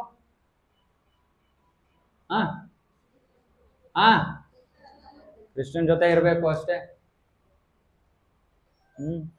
ಸೊ ಕೃಷ್ಣ ಹತ್ರ ಯಾಕೆ ಹೋಗ್ಬೇಕು? ಯಾಕಂದ್ರೆ ಕೃಷ್ಣನ ಜೊತೆ ಇದ್ರೆ ಯಾವಾಗ್ಲೂ ಆನಂದದಲ್ಲಿ ಇರ್ತೀವಿ ನಾವು ಅಷ್ಟೇ. ಇದಕ್ಕಿಂತ ಏನ್ ದೊಡ್ಡ ಉತ್ತರ ಬೇಕಾ? PhD ಪೇಪರ್ ಬರಿಬೇಕಾ? ಯಾಕೆ ಕೃಷ್ಣ ಹತ್ರ ಹೋಗ್ಬೇಕು? ಸರಳವಾದ ವಿಷಯ. ಆನಂದ ಬೇಕಂದ್ರೆ ಕೃಷ್ಣ ಹತ್ರ ಹೋಗಿ, ಇಲ್ಲ ಅಂದ್ರೆ ಇಲ್ಲೇ ಊಟ ಹೊಡ್ಕೊಂಡು ಕೂತಿರಿ, ನಿಮ್ಮ ಇಷ್ಟ. ಸೊ ಅದಕ್ಕೆ ಕೃಷ್ಣ ಇಲ್ಲಿ ನಮಗೆ ಇಡೀ ಭಗವದ್ಗೀತೆಯಲ್ಲಿ ಅಥವಾ ಭಾಗವತದಲ್ಲಿ ಕೃಷ್ಣ ಈ ಭೌತಿಕ ಜಗತ್ತಿಗೆ ಬರೋಕ್ಕೆ ಕಾರಣ ಏನು? ಬರೋಕ್ಕೆ ಕಾರಣ ಕೃಷ್ಣ. ಕೃಷ್ಣ ಯಾಕೆ ಬರ್ತಾನೆ ಈ ಭೌತಿಕ ಜಗತ್ತಿಗೆ? ಭಕ್ತರನ್ನ ಸಂತೋಷ ಪಡಿಸಕ್ಕೆ. ಆಮೇಲೆ ದುಷ್ಟ ಸಂಹಾರ. ಇದೆಲ್ಲ ಅವನ ಕೆಲಸ ಅಲ್ಲ. ಇದೆಲ್ಲ ಯಾರ ಕೆಲಸ? ವಿಷ್ಣುವಿನ ಕೆಲಸ. ಕೃಷ್ಣ ಯಾಕೆ ಬರ್ತಾನೆ? ನಮ್ಮನ್ನ ಆಕರ್ಷಿಸೋದಕ್ಕೋಸ್ಕರ. ಎಲೆಕ್ಷನ್ ಮುಂಚೆ ಪೊಲಿಟಿಷಿಯನ್ಸ್ ಬರ್ತಾರೆ, ಏನ್ ಮಾಡಕ್ ಬರ್ತಾರೆ? ವೋಟ್ ಸಿಗ್ಲಿ ಅಂತ ಬಂದು ಪ್ರಚಾರ ಮಾಡ್ತಾರೆ ತಮ್ಮ ಬಗ್ಗೆ. ನಾವ್ ಹಿಂಗೆ, ನಾವ್ ಹಂಗೆ ಅಂತ. ಕೃಷ್ಣನ ಪಾಪ ಯೋಚನೆ ಮಾಡ್ತಾನೆ, ಅಯ್ಯೋ ಈ ಭೌತಿಕ ಜನ ಇವ್ರಿಗೆ ಏನು ಗೊತ್ತೇ ಇಲ್ಲ ನನ್ನ ಬಗ್ಗೆ, ನಾನೇ ಹೋಗಿ ಹೇಳ್ಕೋಬೇಕು, ನನ್ನ ಬಗ್ಗೆ ನಾನು ಏನು ಅಂತ ತಿಳಿಸಿದ್ರೆ ಏನಾದರೂ ಸ್ವಲ್ಪ ಆಕರ್ಷಿತರಾಗ್ತಾರೋ ಅನ್ನೋ ಉದ್ದೇಶದಿಂದ ಕೃಷ್ಣ ಈ ಭೌತಿಕ ಜಗತ್ತಿಗೆ ಬರೋ ಉದ್ದೇಶ ಒಂದೇ ಒಂದು. ನಮ್ಮ ಜೀವನದ ಗುರಿ ಅವನಾಗಬೇಕು. ಅವನ ಲೀಲೆಗಳು, ಅವನ ಗುಣಗಳು, ಅವನ ಸೌಂದರ್ಯ, ಅವನ ವಿಷಯಗಳನ್ನ ಕೇಳಿ ಕೇಳಿ ಕೇಳಿ ನಮ್ಮ ಮನಸ್ಸಿನಲ್ಲಿ ಆಸೆ ಹುಟ್ಟಬೇಕು. ನಾನು ಕೃಷ್ಣ ಹತ್ರ ಹೋಗ್ಬೇಕು ಅಷ್ಟೇ. ಆ ಒಂದು ಆಸೆಯನ್ನ ನಮ್ಮ ಹೃದಯದಲ್ಲಿ ಜಾಗೃತಗೊಳಿಸೋಕ್ಕೋಸ್ಕರನೇ ಕೃಷ್ಣ ಇಷ್ಟೊಂದು ಮಾಡೋದು. ಅರೆ ನಾವು ಒಂಥರ ವಿಶೇಷವಾದ ಕಲ್ಲು, ನಮ್ಮ ಹೃದಯ ಏನ್ ಮಾಡಿದ್ರು ಕರಗದೇ ಇಲ್ಲ. ಆ ಹೃದಯವನ್ನು ಕರಗಿಸೋಕ್ಕೋಸ್ಕರ ಕೃಷ್ಣ ಬಂದಿರೋದು. ಕೃಷ್ಣ ಬರ್ತಾನೆ, ಹೋಗ್ತಾನೆ, ಆಮೇಲೆ ಪ್ರಭುಪಾದಂತ ಆಚಾರ್ಯರನ್ನ ಕಳಿಸ್ತಾನೆ, ಹೋಗ್ಯಪ್ಪ ನೀವು ಕರಗಿಸಿ, ನೀವು ಇವರ ಹೃದಯಗಳನ್ನ ಕರಗಿಸಿ. ಮತ್ತೆ ಶಾಸ್ತ್ರದಲ್ಲಿ ಈ ಒಂದು ಬೃಂದಾವನ, ಕೃಷ್ಣ ಲೋಕ ಗೋಲೋಕ ಬೃಂದಾವನ ಎಷ್ಟು ಆಕರ್ಷಕವಾದದ್ದು, ಎಷ್ಟು ಮನೋಹರವಾದದ್ದು ಅನ್ನೋ ವರ್ಣನೆ ಇದೆ. ಬೃಂದಾವನದಲ್ಲಿ, ಬೃಂದಾವನ ಒಂದು ಕಮಲದ ಪುಷ್ಪದ ಒಂದು ಆಕಾರದಲ್ಲಿದೆ ಬೃಂದಾವನ. ಕಮಲದ ಪುಷ್ಪಕ್ಕೆ ಏನಿರುತ್ತೆ? ಸುತ್ತಲೂ ದಳಗಳಿರುತ್ತೆ. ಇವಾಗ 84 ಕ್ರೋಶ, ಎಷ್ಟೋ ತುಂಬಾ ವಿಸ್ತಾರವಾದ ಜಾಗ ವೃಂದಾವನ. ಕೃಷ್ಣ ಮನೆಯಿಂದ ಹಸುಗಳನ್ನ ಕರ್ಕೊಂಡು ಮೇಸಕ್ಕೆ ಕರ್ಕೊಂಡು ಹೋಗ್ಬೇಕು ಕಾಡಿಗೆ. ಇವಾಗ ಇವತ್ತಿನ ಲೆಕ್ಕಾಚಾರದಲ್ಲಿ ನಾವು ಅವನ ಮನೆ ಎಲ್ಲಿತ್ತು ಮತ್ತೆ ಅವನ ಕಾಡಿಗೆ ಎಲ್ಲಿ ಹೋಗ್ಬೇಕಾಗಿತ್ತು ಅದನ್ನ ನಾವು ಯಾವ್ದಾದ್ರು ವೆಹಿಕಲ್ ಅಲ್ಲಿ, ಕಾರಲ್ಲಿ ಹೋದ್ರೆ 1.25 ಗಂಟೆಯಲ್ಲಿ ತಲುಪ್ತೀವಿ. ಇವತ್ತಿನ ಲೆಕ್ಕಾಚಾರದಲ್ಲಿ ಈ ಮೋಟರ್ ಗಾಡಿ ಇಟ್ಕೊಂಡು. ಆಗಿನ ಕಾಲದಲ್ಲಿ ಯಾವ ಮೋಟರ್ ಗಾಡಿ ಇರಲಿಲ್ಲ. 3/4 ಗಂಟೆ ಅಂದ್ರೆ ಸುಮಾರು ಎಷ್ಟು 60 ಕಿಲೋಮೀಟರ್ ಪರ್ ಅವರ್ ಅಂತ ಹೋದ್ರೆ ಒಂದು 40 ಕಿಲೋಮೀಟರ್ ಅಂತ ಇಟ್ಕೊಳ್ಳಿ. 40 ಕಿಲೋಮೀಟರ್ ದೂರ ಇದೆ ಅವ್ನು ಹೋಗ್ಬೇಕಾಗಿರೋ ಜಾಗ ಮನೆಯಿಂದ ಅಲ್ಲಿಗೆ. ಒಬ್ಬರೇ ನಡ್ಕೊಂಡು ಹೋದ್ರೆ ನಮ್ಮ ಶಂಕರಪ್ರಭು ಇಲ್ಲಿ ಎಲ್ಲಿಂದ ನಡ್ಕೊಂಡ್ ಬರ್ತೀರಾ ಪ್ರಭು, ಎಷ್ಟು ದೂರದಿಂದ ನಡ್ಕೊಂಡ್ ಬರ್ತೀರಾ? ಒಂದು 2-3 ಕಿಲೋಮೀಟರ್, 2 ಕಿಲೋಮೀಟರ್ 2 ಕಿಲೋಮೀಟರ್ ಅಲ್ಲಿ ನಡ್ಕೊಂಡ್ ಬರಕ್ಕೆ ಎಷ್ಟು ಟೈಮ್ ತಗೊಳುತ್ತೆ? ನಮಗೆ 20 ನಿಮಿಷ ತಗೊಳುತ್ತೆ. ಅದು ಅವ್ರು ನಮ್ಮ ತರ ನಡೀತಾರೆ, ಅವ್ರು ಮಿಲ್ಟ್ರಿನವ್ರು ಧುಯ್ ಅಂತ ನಡ್ಕೊಂಡ್ ಬರ್ತಾರೆ, 20 ನಿಮಿಷ ತಗೊಳುತ್ತೆ. ಓಕೆ, ಇವಾಗ ಕೃಷ್ಣ ಒಬ್ಬನೇ ನಡೆದ್ರೆ ಬೇಗ ನಡಿಬಹುದು. ಕೃಷ್ಣನ ಜೊತೆ ಎಷ್ಟು ಜನ ನಡೀತಾ ಇದ್ದಾರೆ? 9 ಲಕ್ಷ ಹಸುಗಳು ನಡೀತಾ ಇವೆ ಕೃಷ್ಣನ ಜೊತೆ. ಸೊ ಯೋಚನೆ ಮಾಡಿ, ಒಬ್ಬ ಮನುಷ್ಯ 20 ನಿಮಿಷದಲ್ಲಿ ಪ್ರಯಾಣ ಮಾಡಕ್ ಆಗುವಂತ, ನಡ್ಕೊಂಡು ಹೋಗುವಂತ ಡಿಸ್ಟೆನ್ಸ್ನ 9 ಲಕ್ಷ ಹಸು ಇದ್ರೆ ಎಷ್ಟು ಟೈಮ್ ತಗೋಬಹುದು? 20 ನಿಮಿಷ 1 ಅವರ್ ಆಗ್ಬೋದಾ? 9 ಲಕ್ಷ ಹಸುಗಳನ್ನು ಕರ್ಕೊಂಡು ಹೋಗ್ಬೇಕಂದ್ರೆ ಎಲ್ಲ ಮೇಸೋರು ಇದ್ದಾರೆ, ಆದ್ರೂ ಕೂಡ ಒಂದು ಹಸು ಇಲ್ಲಿ ಹೋಗುತ್ತೆ, ಇನ್ನೊಂದು ಅಲ್ಲಿ ಹೋಗುತ್ತೆ, ಎಲ್ಲ ಸೇರಿಸ್ಕೊಂಡು ಕರ್ಕೊಂಡು ಹೋಗುತ್ತೆ, 1 ಅವರ್ ಆಗುತ್ತಾ? ಇವಾಗ ಕೃಷ್ಣ ಅಷ್ಟು ಡಿಸ್ಟೆನ್ಸ್ನ, ಅಷ್ಟು ದೂರವನ್ನ ಅವನು ಹೋಗೋದು ಮನೆಯಿಂದ 9:30 ಬಿಡ್ತಾನೆ ಬೆಳಗ್ಗೆ, 3:30 ವಾಪಸ್ ಬರ್ಬೇಕು. ಅವ್ನ ಶೆಡ್ಯೂಲ್ ಫಿಕ್ಸ್ ಶೆಡ್ಯೂಲ್. ಇವಾಗ 9:30 3:30 ಅಂದ್ರೆ 6 ಗಂಟೆ ಕಾಲ, 6 ಅವರ್ಸ್. 6 ಅವರ್ಸ್ ಅಲ್ಲಿ ಅವನು ಮನೆಯಿಂದ ಕಾಡಿಗೆ ಹೋಗ್ಬೇಕು 9 ಲಕ್ಷ ಹಸುಗಳ ಜೊತೆ, ಮತ್ತೆ ಅವು ತಿನ್ನೋ ಕೆಲಸ ಮಾಡ್ಬೇಕು. ಅದಕ್ಕೋಸ್ಕರ ತಾನೇ ಕರ್ಕೊಂಡು ಹೋಗ್ತಾ ಇರೋದು. ಮೇಯ್ಸಾದ್ಮೇಲೆ ವಾಪಸ್ ಬರ್ಬೇಕು 6 ಗಂಟೆನಲ್ಲಿ. ನಾವು ಗಾಡಿನಲ್ಲೇ ಹೋದ್ರೆ 2 ಅವರ್ ಬರೀ ಹೋಗಿ ಬರೋದಕ್ಕೆ ಆಗುತ್ತೆ. ಕೃಷ್ಣ ಹೆಂಗ್ ಮಾತ್ರ ಹೋಗ್ತಾ ಇದ್ದ? ಇವಾಗ ಈ ಪ್ರಶ್ನೆಯನ್ನ ಕೇಳಿದಾಗ ಹೆಚ್ಚಿನ ಭಕ್ತರು ಉತ್ತರ ಕೊಡೋದು, ಪ್ರಭು ಕೃಷ್ಣ ಏನ್ ಬೇಕಾದ್ರೂ ಮಾಡ್ಬೋದು. ಅಲ್ಲ, ಇವತ್ತು ನಾನು ಇನ್ನೊಂದು ಉತ್ತರವನ್ನು ಕೊಡ್ತೀನಿ. ಕೃಷ್ಣ ಏನ್ ಬೇಕಾದ್ರೂ ಮಾಡ್ಬೋದು ಸರಿ, ಆದ್ರೆ ಕೃಷ್ಣನ ಬೃಂದಾವನ ಕೂಡ ಏನ್ ಬೇಕಾದ್ರೂ ಮಾಡ್ಬೋದು. ಕೃಷ್ಣನ ಬೃಂದಾವನ ಹೀಗೆ ಕಮಲದ ಹೇಳಿದಲ್ಲ ಪುಷ್ಪದ ರೂಪದಲ್ಲಿದೆ. ಇವಾಗ ಕೃಷ್ಣ ಇಲ್ಲಿದ್ದಾನೆ, ಒಂದು ದಳದ ಮೇಲಿದ್ದಾನೆ. ಅವನು ಇಲ್ಲಿ ದೂರ ಇರೋ ಇನ್ನೊಂದು ದಳಕ್ಕೆ ಹೋಗ್ಬೇಕು. ಸೊ ಇಲ್ಲಿಂದ ಇಲ್ಲಿಗೆ ಹೋಗ್ಬೇಕು ಅಂದ್ರೆ ಅವನಿಗೆ ಅಷ್ಟೊಂದು ಲಕ್ಷ ಹಸುಗಳನ್ನ ಕರ್ಕೊಂಡು ಸಮಯ ತಗೊಳುತ್ತೆ. ಸೊ ಬೃಂದಾವನ ನೋಡುತ್ತೆ, ನಾನು ನನ್ನ ಸ್ವಾಮಿಗೆ ಸೇವೆಯನ್ನ ಮಾಡ್ಬೇಕು, ಹೇಗ್ ಮಾಡ್ಲಿ? ಏನ್ ಮಾಡುತ್ತೆ? ಕಮಲದ ಪುಷ್ಪ ಅರಳಿದೆ, ಏನ್ ಮಾಡುತ್ತೆ? ಅದು ಕಾಂಟ್ರಾಕ್ಟ್ ಆಗ್ಬಿಡುತ್ತೆ. ಕಾಂಟ್ರಾಕ್ಟ್ ಆದ ತಕ್ಷಣ ಏನಾಗುತ್ತೆ? ಕೃಷ್ಣ ಇಲ್ಲಿಂದ ಸುಮ್ಮನೆ ಒಂದು ಹೆಜ್ಜೆ ಇಟ್ಟ, ಅವನು ಎಲ್ಲಿಗೆ ಹೋಗ್ಬೇಕು? ಏನ್ ಅನ್ನಿಸ್ತು? ನಾನು ಕತೆ ಕಟ್ತಾ ಇದ್ದೀನಿ ಅಂತ ಅನ್ನಿಸ್ತಾ? ಇಲ್ಲ, ಇದು ಕತೆ ಅಲ್ಲ, ಇದು ನಿಜವಾದ ಬೃಂದಾವನ. ಸೊ ಕೃಷ್ಣನ ಬೃಂದಾವನ ಅಚಿಂತ್ಯವಾದದ್ದು. ಶಾಸ್ತ್ರದಲ್ಲಿ ವರ್ಣನೆ ಮಾಡ್ತಾರೆ, ಆ ಚಿಂತಾಮಣಿ ಪ್ರಕರ ಸದ್ಮ ಸುಕಲ್ಪ ವೃಕ್ಷ ಲಕ್ಷಾವೃತೇಶು ಸುರಭೀರ ವಿಪಾಲಯಂತಂ. ಲಕ್ಷಾವೃತೇಶು ಸುರಭಿ ಹಸುಗಳು, ಪಾಲಯಂತಂ ಕೃಷ್ಣನ ಕೆಲಸ, ಅವರ ಪಾಲನೆ.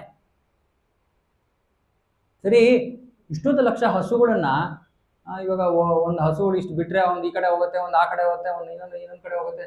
ಹೆಂಗ್ ಕರೆಯೋದು ಇವ್ರನ್ನೆಲ್ಲ ಒಟ್ಟಿಗೆ? ವಾಪಸ್ ಮನೆ ಕರ್ಕೊಂಡು ಹೋಗ್ಬೇಕಂದ್ರೆ ಎಲ್ಲಾನು ಕರಿಬೇಕಲ್ವಾ? ಏನ್ ಮಾಡ್ತಾನೆ ಕೃಷ್ಣ? ಕೊಳಲ್ನ ಓದ್ತಾನೆ. ಕೊಳಲ್ನ ಓದಿದ್ರೆ ಹಸುಗಳು ಬರುತ್ತಾ? ಕೃಷ್ಣನ ಕೊಳಲು ಬಹಳ ವಿಶೇಷವಾದದ್ದು. ಕೃಷ್ಣನ ಕೊಳಲು ಹೆಂಗೆ ಅಂದ್ರೆ, ಯಾವ ಜೀವಿಗೆ ಏನು ಸಂದೇಶ ಹೋಗ್ಬೇಕೋ ಆ ಸಂದೇಶ ಆ ಜೀವಿಗೆ ಹೋಗುತ್ತೆ. ಇವಾಗ ನಾವು ವಾಟ್ಸಪ್ ಮಾಡಿದ್ರೆ ಪಕ್ಕ ಹೊರಗಡೆ ಹಸು ಇದೆ, ಅದಕ್ಕೆ ಹೋಗುತ್ತೆ ವಾಟ್ಸಪ್? ಇಲ್ಲ, ಕೃಷ್ಣನ ಕೊಳಲಿಂದ ಹೋಗುತ್ತೆ. ಯಾವ ಜೀವಿಗೆ ಬೇಕಾದ್ರೂ ಹೋಗ್ಬೋದು, ಯಾವ ವ್ಯಕ್ತಿಗೆ ಬೇಕಾದ್ರೂ ಹೋಗ್ಬೋದು, ಎಲ್ಲಿಗೆ ಬೇಕಾದ್ರೂ ಹೋಗ್ಬೋದು, ಏನ್ ಬೇಕಾದ್ರೂ ಮಾಡ್ಬೋದು. ಅವನ ಕೊಳಲಿಗೆ ಅಷ್ಟು ಶಕ್ತಿ ಇದೆ, ಕೊಳಲಿನ ನಾದಕ್ಕೆ. ಸೊ ಕೃಷ್ಣ ಕೊಳಲನ್ನ ಊದ ತಕ್ಷಣ ಏನಾಗತ್ತೆ? ಒಂದೊಂದು ಹಸುಗೂ ಅವಕ್ಕೆ ಏನ್ ಕೇಳಿಸ್ತಾ ಇದೆ? ಕೃಷ್ಣ ನನ್ನ ಹೆಸರನ್ನ ಕರಿತಾ ಇದಾನೆ ಅಂತ ಅನ್ಸುತ್ತೆ ಅವಕ್ಕೆ. ಆ ರೀತಿ ಶಬ್ದ. ಸೊ ಅವಾಗ ಏನ್ ಮಾಡುತ್ತೆ? ಎಲ್ಲ ಅಯ್ಯೋ ಕೃಷ್ಣ ಸುಮ್ಮನೆ ಕರೆದ್ರೇನು, ನೆನೆಸ್ಕೊಂಡ್ರೆ ಓಡ್ ಬರ್ತದೆ ಜಿಂಗ್ ಜಿಂಗ್ ಜಿಂಗ್ ಜಿಂಗ್ ಜಿಂಗ್ ಜಿಂಗ್ ಅಂತ ಎಲ್ಲ ಹಸುಗಳ ಹತ್ರ. ಅಂದ್ರೆ ಬೃಂದಾವನ ಅಚಿಂತ್ಯವಾದದ್ದು. ನಾವಿಲ್ಲಿ ಏನೇನೋ ದೊಡ್ಡ ತುಂಬಾ ಕಾಂಪ್ಲಿಕೇಟ್ ಮಾಡ್ಕೊಂಡು ಜೀವನ ಸಂತೋಷವನ್ನ ಪಡೆಯೋದಕ್ಕೆ ಪ್ರಯತ್ನ ಮಾಡ್ತಾ ಇದೀವಿ. ಗೋಲೋಕ ಬೃಂದಾವನದಲ್ಲಿ ಸುಮ್ಮನೆ ಕೃಷ್ಣನ ಜೊತೆ ಇದ್ರೆ ಸಂತೋಷ. ಯಾಕಂದ್ರೆ ಇಂಥ ಅದ್ಭುತವಾದ ವಿಷಯಗಳು ನಡೀತಿರುತ್ತೆ. ಅದು ಏನು ಕೃಷ್ಣ ಸುಮ್ಮನೆ ಇರ್ತಾನ? ಕೃಷ್ಣ ಏನ್ ಮಾಡ್ತಾನೆ? ಕಾರ್ತಿಕ್ ಮಾಸದಲ್ಲಿ ನಾವೇನ್ ಹೇಳ್ತೀವಿ? ಕೃಷ್ಣನ್ನ ಮಾಕಂಚೋರ್ ಅಂತೀವಿ, ಬೆಣ್ಣೆಯನ್ನ ಕದಿತಾನೆ. ಯಾರಿಗೆ ಇಲ್ಲಿ ಕೃಷ್ಣನ ಜೊತೆ ಹೋಗು ಬೆಣ್ಣೆ ಕದಿಬೇಕು ಅಂತ ಆಸೆ ಐತೆ? ಕೈ ಎತ್ತಿ. ಹೋಗ್ಬೋದು, ನಿಮ್ಗೆ ಏನ್ ಇಷ್ಟ ಆದ್ರೂ ಅಲ್ಲಿಗೆ ಹೋಗ್ಬೋದು. ಹೋಗಿ, ಯಾರು ಬೇಕಾದ್ರೆ ಎಲ್ಲಿ ಬೇಕಾದ್ರೆ ಹೋಗ್ಬೋದು, ಏನ್ ಬೇಕಾದ್ರೂ ಮಾಡ್ಬೋದು ಕೃಷ್ಣ ಲೋಕದಲ್ಲಿ ನಿಮ್ಮ ಇಚ್ಛೆ ಪ್ರಕಾರ. ಅರೆ ನೀವು ಅಲ್ಲಿ ಹೋಗಿ ಏನು ಮಾಡಿದ್ರು ಕೂಡ ನಿಮಗೆ ಒಂದು ವಿಷಯ ಗ್ಯಾರಂಟಿ, ಏನು? ಸಂತೋಷ.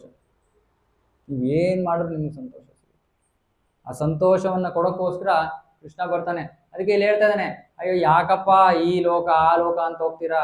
ಏನ್ ಸಿಕ್ಕಿದ್ಯೋ ಅದು ಮುಗ್ದಾದ್ಮೇಲೆ ತಿರ್ಗಾ ಮತ್ತೆ ವಾಪಸ್ ಇಲ್ಲಿಗೆ ಬರಬೇಕು. ಪುನರಪಿ ಮರಣಂ ಪುನರಪಿ ಜನನಂ ಪುನರಪಿ ಜನನಿ ಜಠರೇಶಯನಂ. ಏನು ಪ್ರಯೋಜನ ಇದರಿಂದ? ನನ್ನ ಹತ್ರ ಬನ್ನಿ, ಆನಂದದ ಜೀವನವನ್ನ ನಡೆಸಿ. ಸೊ ಯಾರಿಗೆ ಆನಂದದ ಜೀವನ ಬೇಕೋ ಅವರು ಕೃಷ್ಣನ ಆರಾಧನೆಯನ್ನು ಮಾಡಿ. ಅದು ಈ ಕಲಿಯುಗದಲ್ಲಿ ಕೃಷ್ಣನ ಆರಾಧನೆ ಮಾಡೋದು ಬಹಳ ಸುಲಭ. ಏನ್ ಮಾಡ್ಬೇಕು ಕೃಷ್ಣನ ಆರಾಧನೆಗೆ? ಹರೇ ಕೃಷ್ಣ ಕೃಷ್ಣ ಕೃಷ್ಣ ಹರೇ ಹರೇ ಹರೇ ರಾಮ ಹರೇ ರಾಮ. ತಕ್ಷಣ ಕೃಷ್ಣನ ಕಡೆ ನೋಡಿ ನಕ್ಕದ್ನ ಸಂತೋಷ ಆಗತ್ತೆ ಕೃಷ್ಣನಿಗೆ, ಅವನ ಹೆಸರನ್ನು ತಗೊಂಡ್ರೆ ನಾವು. ಇಷ್ಟೇ. ನಾವೇನು ದೊಡ್ಡ ವಿಷಯ ಏನು ಮಾಡ್ಬೇಕಾಗಿಲ್ಲ, ದೊಡ್ಡ ಪಂಡಿತರಾಗ್ಬೇಕಾಗಿಲ್ಲ, ಅಥವಾ ದೊಡ್ಡ ಸಾಹುಕಾರರಾಗ್ಬೇಕಾಗಿಲ್ಲ, ದೊಡ್ಡ ಇನ್ನೊಂದು ಆಗ್ಬೇಕಾಗಿಲ್ಲ, ಮತ್ತೊಂದು ಆಗ್ಬೇಕಾಗಿಲ್ಲ, ಏನೂ ಆಗ್ಬೇಕಾಗಿಲ್ಲ. ಸುಮ್ಮನೆ ಪ್ರೀತಿಯಿಂದ ಕೃಷ್ಣನ ಹೆಸರನ್ನು ಕೂಗಿದ್ರೆ ಸಾಕು. ನಾನು ಬೆಳಗ್ಗೆನೂ ಹೇಳಿದೆ, ಮತ್ತೆ ಹೇಳ್ತಾ ಇದ್ದೀನಿ, ಸಂಕೋಚ ಪಡ್ಕೋಬೇಡಿ. ನಾಗೇಶ್ ಪ್ರಭು, ಮುಕ್ತಾ ಮಾತಾಜಿ, ನಾವು ಪಾತ್ ಟು ಹ್ಯಾಪಿನೆಸ್ ಅಂತ ಒಂದು ಪ್ರೋಗ್ರಾಮ್ ಶುರು ಮಾಡಿದ್ವಿ. ಈ ಸಂತೋಷದ ಮಾರ್ಗವನ್ನ ಕೊಡೋದಕ್ಕೋಸ್ಕರ ಹಲವಾರು ವಿಡಿಯೋಗಳ ಮೂಲಕ ಮನೆ ಮನೆಗೆ ಹೋಗಿ ನಮ್ಮ ಭಕ್ತರು ರಿಜಿಸ್ಟರ್ ಮಾಡಿಸಿ ವಾರದಲ್ಲಿ 2 ವಿಡಿಯೋಗಳು ಹಾಕ್ತಾ ಇದೀವಿ ಗ್ರೂಪಲ್ಲಿ. ಸುಮಾರು ಜನ ನೋಡ್ತಾ ಇಲ್ಲ, ನಾವು ತಲೆ ಕೆಡಿಸ್ಕೋತಾ ಇದೀವಿ ಅವ್ರಿಗೆ ಹೇಗೆ ನೋಡೋಂಗ್ ಮಾಡೋದು ಹೇಗೆ ಅಂತ. ಅರೆ ನಮ್ಗೆ ಸಂತೋಷ ಏನಾಯ್ತು, ಇವರಿಬ್ರು ದಂಪತಿಗಳು ಇವರು ಆ ಪಾತ್ರ ಹ್ಯಾಪಿನೆಸ್ ನ ನೋಡ್ಕೊಂಡು ಇಲ್ಲಿ ಬಂದು ಪ್ರತಿದಿನ ನಮ್ಮೆಲ್ಲರ ಜೊತೆ ಬೆಳಗ್ಗೆ ಮಂಗಲಾರತಿಗೆ ಬರ್ತಾ ಇದ್ದಾರೆ. ನಮ್ಗೆ ಅದು ಕೇಳಿ ಬಹಳ ಬಹಳ ಸಂತೋಷ ಆಯ್ತು. ಒಂದು ಜೀವಿ ಕೃಷ್ಣನ ಕಡೆ ಮುಖ ಮಾಡಿದ್ರೆ ನಮಗೆ ಅದಕ್ಕಿಂತ ಹೆಚ್ಚು ಆನಂದ ನೀವೆಷ್ಟು ಗುಲಾಬ್ ಜಾಮೂನ್ ಹಾಕಿದ್ರು ಸಿಗೋದಿಲ್ಲ. ಯಾಕಂದ್ರೆ ಎಷ್ಟೊಂದು ಸಹಸ್ರಾರು ಅಗಣಿತ ಜೀವಿಗಳು ತಮ್ಮ ಜೀವನವನ್ನ ವ್ಯರ್ಥ ಮಾಡ್ತಾ ಇದ್ದಾರೆ. ಅಂತ ಜೀವಿಗಳಲ್ಲಿ ಯಾರೋ ಒಬ್ರು ಜಾಗೃತವಾಗಿ ಎಚ್ಚರಗೊಂಡು ಕೃಷ್ಣ ಭಕ್ತಿ ಮಾಡಕ್ಕೆ ಬಂದ್ರೆ ನಮ್ಗೆ ಅದಕ್ಕಿಂತ ಹೆಚ್ಚಿನ ಸಂತೋಷ ಇನ್ಯಾವುದೂ ಇಲ್ವೇ ಇಲ್ಲ. ಅವ್ರು ಅನ್ಕೋತಾ ಇರ್ತಾರೆ, ಇವ್ರು ಏನಪ್ಪ ಇವ್ರು ನಮ್ಮ ಹೆಸರೇ ಮತ್ತೆ ಮತ್ತೆ ಹೇಳ್ತಾ ಇದಾರೆ ಎಲ್ಲಾ ಕ್ಲಾಸಲ್ಲೂ ಅಂತ. ಅದಕ್ಕೆ ಮುಂಚೆನೆ ಹೇಳಿದೆ, ದಯವಿಟ್ಟು ಕ್ಷಮಿಸಿ, ಸಂಕೋಚ ಪಟ್ಕೋಬೇಡಿ. ಆದ್ರೆ ನಮ್ಗೆ ನಿಜವಾಗ್ಲೂ ಸಂತೋಷದ ವಿಷಯ. ಇವತ್ತು ಇನ್ನೆಲ್ಲೋ ಕ್ಲಾಸ್ ಹೋಗಿದೆ, ಅಲ್ಲೂ ಹೋಗಿ ಹೇಳಿದೆ, ದೃಷ್ಟಿ ಬೀಳದೆ ಇರ್ಲಿ ನಿಮ್ಮ ಮೇಲೆ. ಯಾಕೆಂದ್ರೆ ಇದು ಅಷ್ಟು ಸುಲಭ ಅಲ್ಲ. ಕೃಷ್ಣ ಭಕ್ತಿಗೆ ಬರೋದು ಅಷ್ಟು ಸುಲಭ ಕೆಲಸ ಅಲ್ಲ. ಅದಕ್ಕೋಸ್ಕರನೇ ಕೃಷ್ಣ ಬರ್ತಾನೆ. ಕೃಷ್ಣ ಬಂದು ಹೋದ್ಮೇಲೆ ಕೃಷ್ಣ ಪ್ರಭುಪಾದರಂತ ಆಚಾರ್ಯರನ್ನು ಕಳಿಸ್ತಾನೆ. ಪ್ರಭುಪಾದರು ತಮ್ಮ ಪಾಡಿಗೆ ಅವರ ಬೃಂದಾವನದಲ್ಲಿ ಕೂತಿದ್ರೆ ನಾವು ಅಜ್ಞಾನದಲ್ಲಿ ಎಲ್ಲೋ ಕ್ರಿಕೆಟ್ ಮ್ಯಾಚ್ಗೋಸ್ಕರ ಸಿದ್ಧತೆ ಮಾಡ್ಕೋತಾ ಇದ್ವಿ ಅನ್ಸುತ್ತೆ, ನೋಡ್ಬೇಕು. ಅದೇ ನಮಗೆ ಜೀವನದ ಗುರಿ ಏನು ಅಂತ ಗೊತ್ತಾಗಿದೆ, ಜೀವನದಲ್ಲಿ ನಿಜವಾದ ಸಂತೋಷ ಪಡೆಯಕ್ಕೆ ಮಾರ್ಗ ಏನು ಅಂತ ಗೊತ್ತಾಗಿದೆ. ನಾವು ಬರೀ ಆ ಮಾರ್ಗವನ್ನ ನಮ್ಮ ಪಾಡಿಗೆ ನಾವು ಇಟ್ಕೊಂಡು ನಮ್ಗೆ ಇರೋದಕ್ಕೆ ನಮ್ಗೆ ಆಗಲ್ಲ. ನಾವು ಆ ಸಂತೋಷವನ್ನ ಇನ್ನೊಬ್ಬರಿಗೆ ಹಂಚಕ್ಕೆ ಪ್ರಯತ್ನ ಮಾಡ್ತಾ ಇದ್ದೀವಿ. ನೀವೆಲ್ಲರೂ ಭಾಗವಹಿಸಿ, ಎಲ್ಲರಿಗೂ ಒಳ್ಳೇದಾಗ್ಲಿ. ನಮ್ಮ ಉದ್ದೇಶ ಇಷ್ಟೇ, ಎಲ್ಲರಿಗೂ ಒಳ್ಳೇದಾಗ್ಲಿ. ಆ ಕೃಷ್ಣ ಭಕ್ತಿಯನ್ನ ನಾವು ಸರಿಯಾಗಿ ಮಾಡಿದ್ರೆ ಸಾಮಾನ್ಯವಾದ ಜೀವನದಲ್ಲಿ ನಮ್ಗೆ ಏನಾದ್ರೂ ದುಃಖ. ಇವ್ರು ಹಿಂಗ್ ಮಾಡಿದ್ರು, ಅವ್ರು ಹಂಗ್ ಮಾಡಿದ್ರು, ಇವ್ರು ಹಿಂಗ್ ಹೇಳಿದ್ರು, ಅವ್ರು ಹಂಗ್ ಹೇಳಿದ್ರು. ಅರೆ ನಾವು ನಿಜವಾಗ್ಲೂ ಕೃಷ್ಣ ಭಕ್ತಿಯನ್ನ ಮಾಡಿದ್ರೆ ನಮ್ಗೆ ಈ ಯಾವುದ್ರಿಂದನೂ ನಮ್ಗೆ ಏನು ಅಫೆಕ್ಟೇ ಆಗಲ್ಲ. ಯಾಕೆ? ನಾವು ಯಾರಿಗೋಸ್ಕರ ಮಾಡ್ತಾ ಇರೋದು ಸೇವೆ?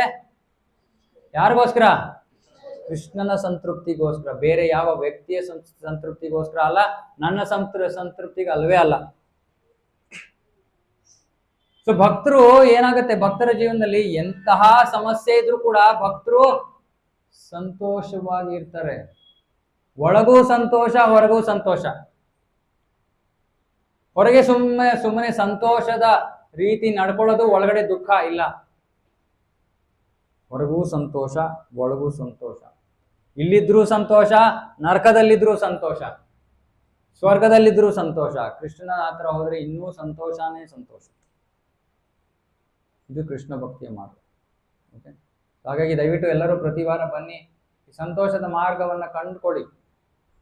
ಮಾರ್ಗ ಬಹಳ ಸುಲಭ. ಸುಮ್ಮನೆ ಹರೇ ಕೃಷ್ಣ ಮಹಾಮಂತ್ರ ಜಪ ಮಾಡಬೇಕು, ಭಗವದ್ಗೀತಾ ಭಾಗವತ ಶ್ರವಣ ಮಾಡಬೇಕು, ಪ್ರತಿನಿತ್ಯ ಪ್ರಸಾದ ಸ್ವೀಕಾರ ಮಾಡಬೇಕು, ಭಕ್ತರ ಸಂಘ ಮಾಡಬೇಕು. ಇಷ್ಟೇ ಮಾಡ್ಬೇಕಾದ್ರೆ ಅವಾಗ ನಮ್ಮ ಹೃದಯದಲ್ಲಿರೋ ಕಾಮ, ಕ್ರೋಧ, ಲೋಭ, ಮೋಹ, ಮದ, ಮಾತ್ಸರ್ಯ, ಅಹಂಕಾರ, ಹಾಳು ಮೂಳು ಎಲ್ಲವೂ ಕಿತ್ಕೊಂಡು ಹೋಗುತ್ತೆ. ಕಿತ್ಕೊಂಡು ಹೋದ್ಮೇಲೆ ನಮಗೆ ಯಾವ ಪರಿಸ್ಥಿತಿಯಲ್ಲಿದ್ರೂ ಕೂಡ ನಮಗೆ ಸಂತೋಷ ಲಭ್ಯ. ಓಕೆನಾ? ಇದ್ರ ಜೊತೆ ಮುಗಿಸ್ತೀನಿ. ಯಾರಿಗಾರು ಏನಾದ್ರು ಪ್ರಶ್ನೆ ಇದೆಯಾ?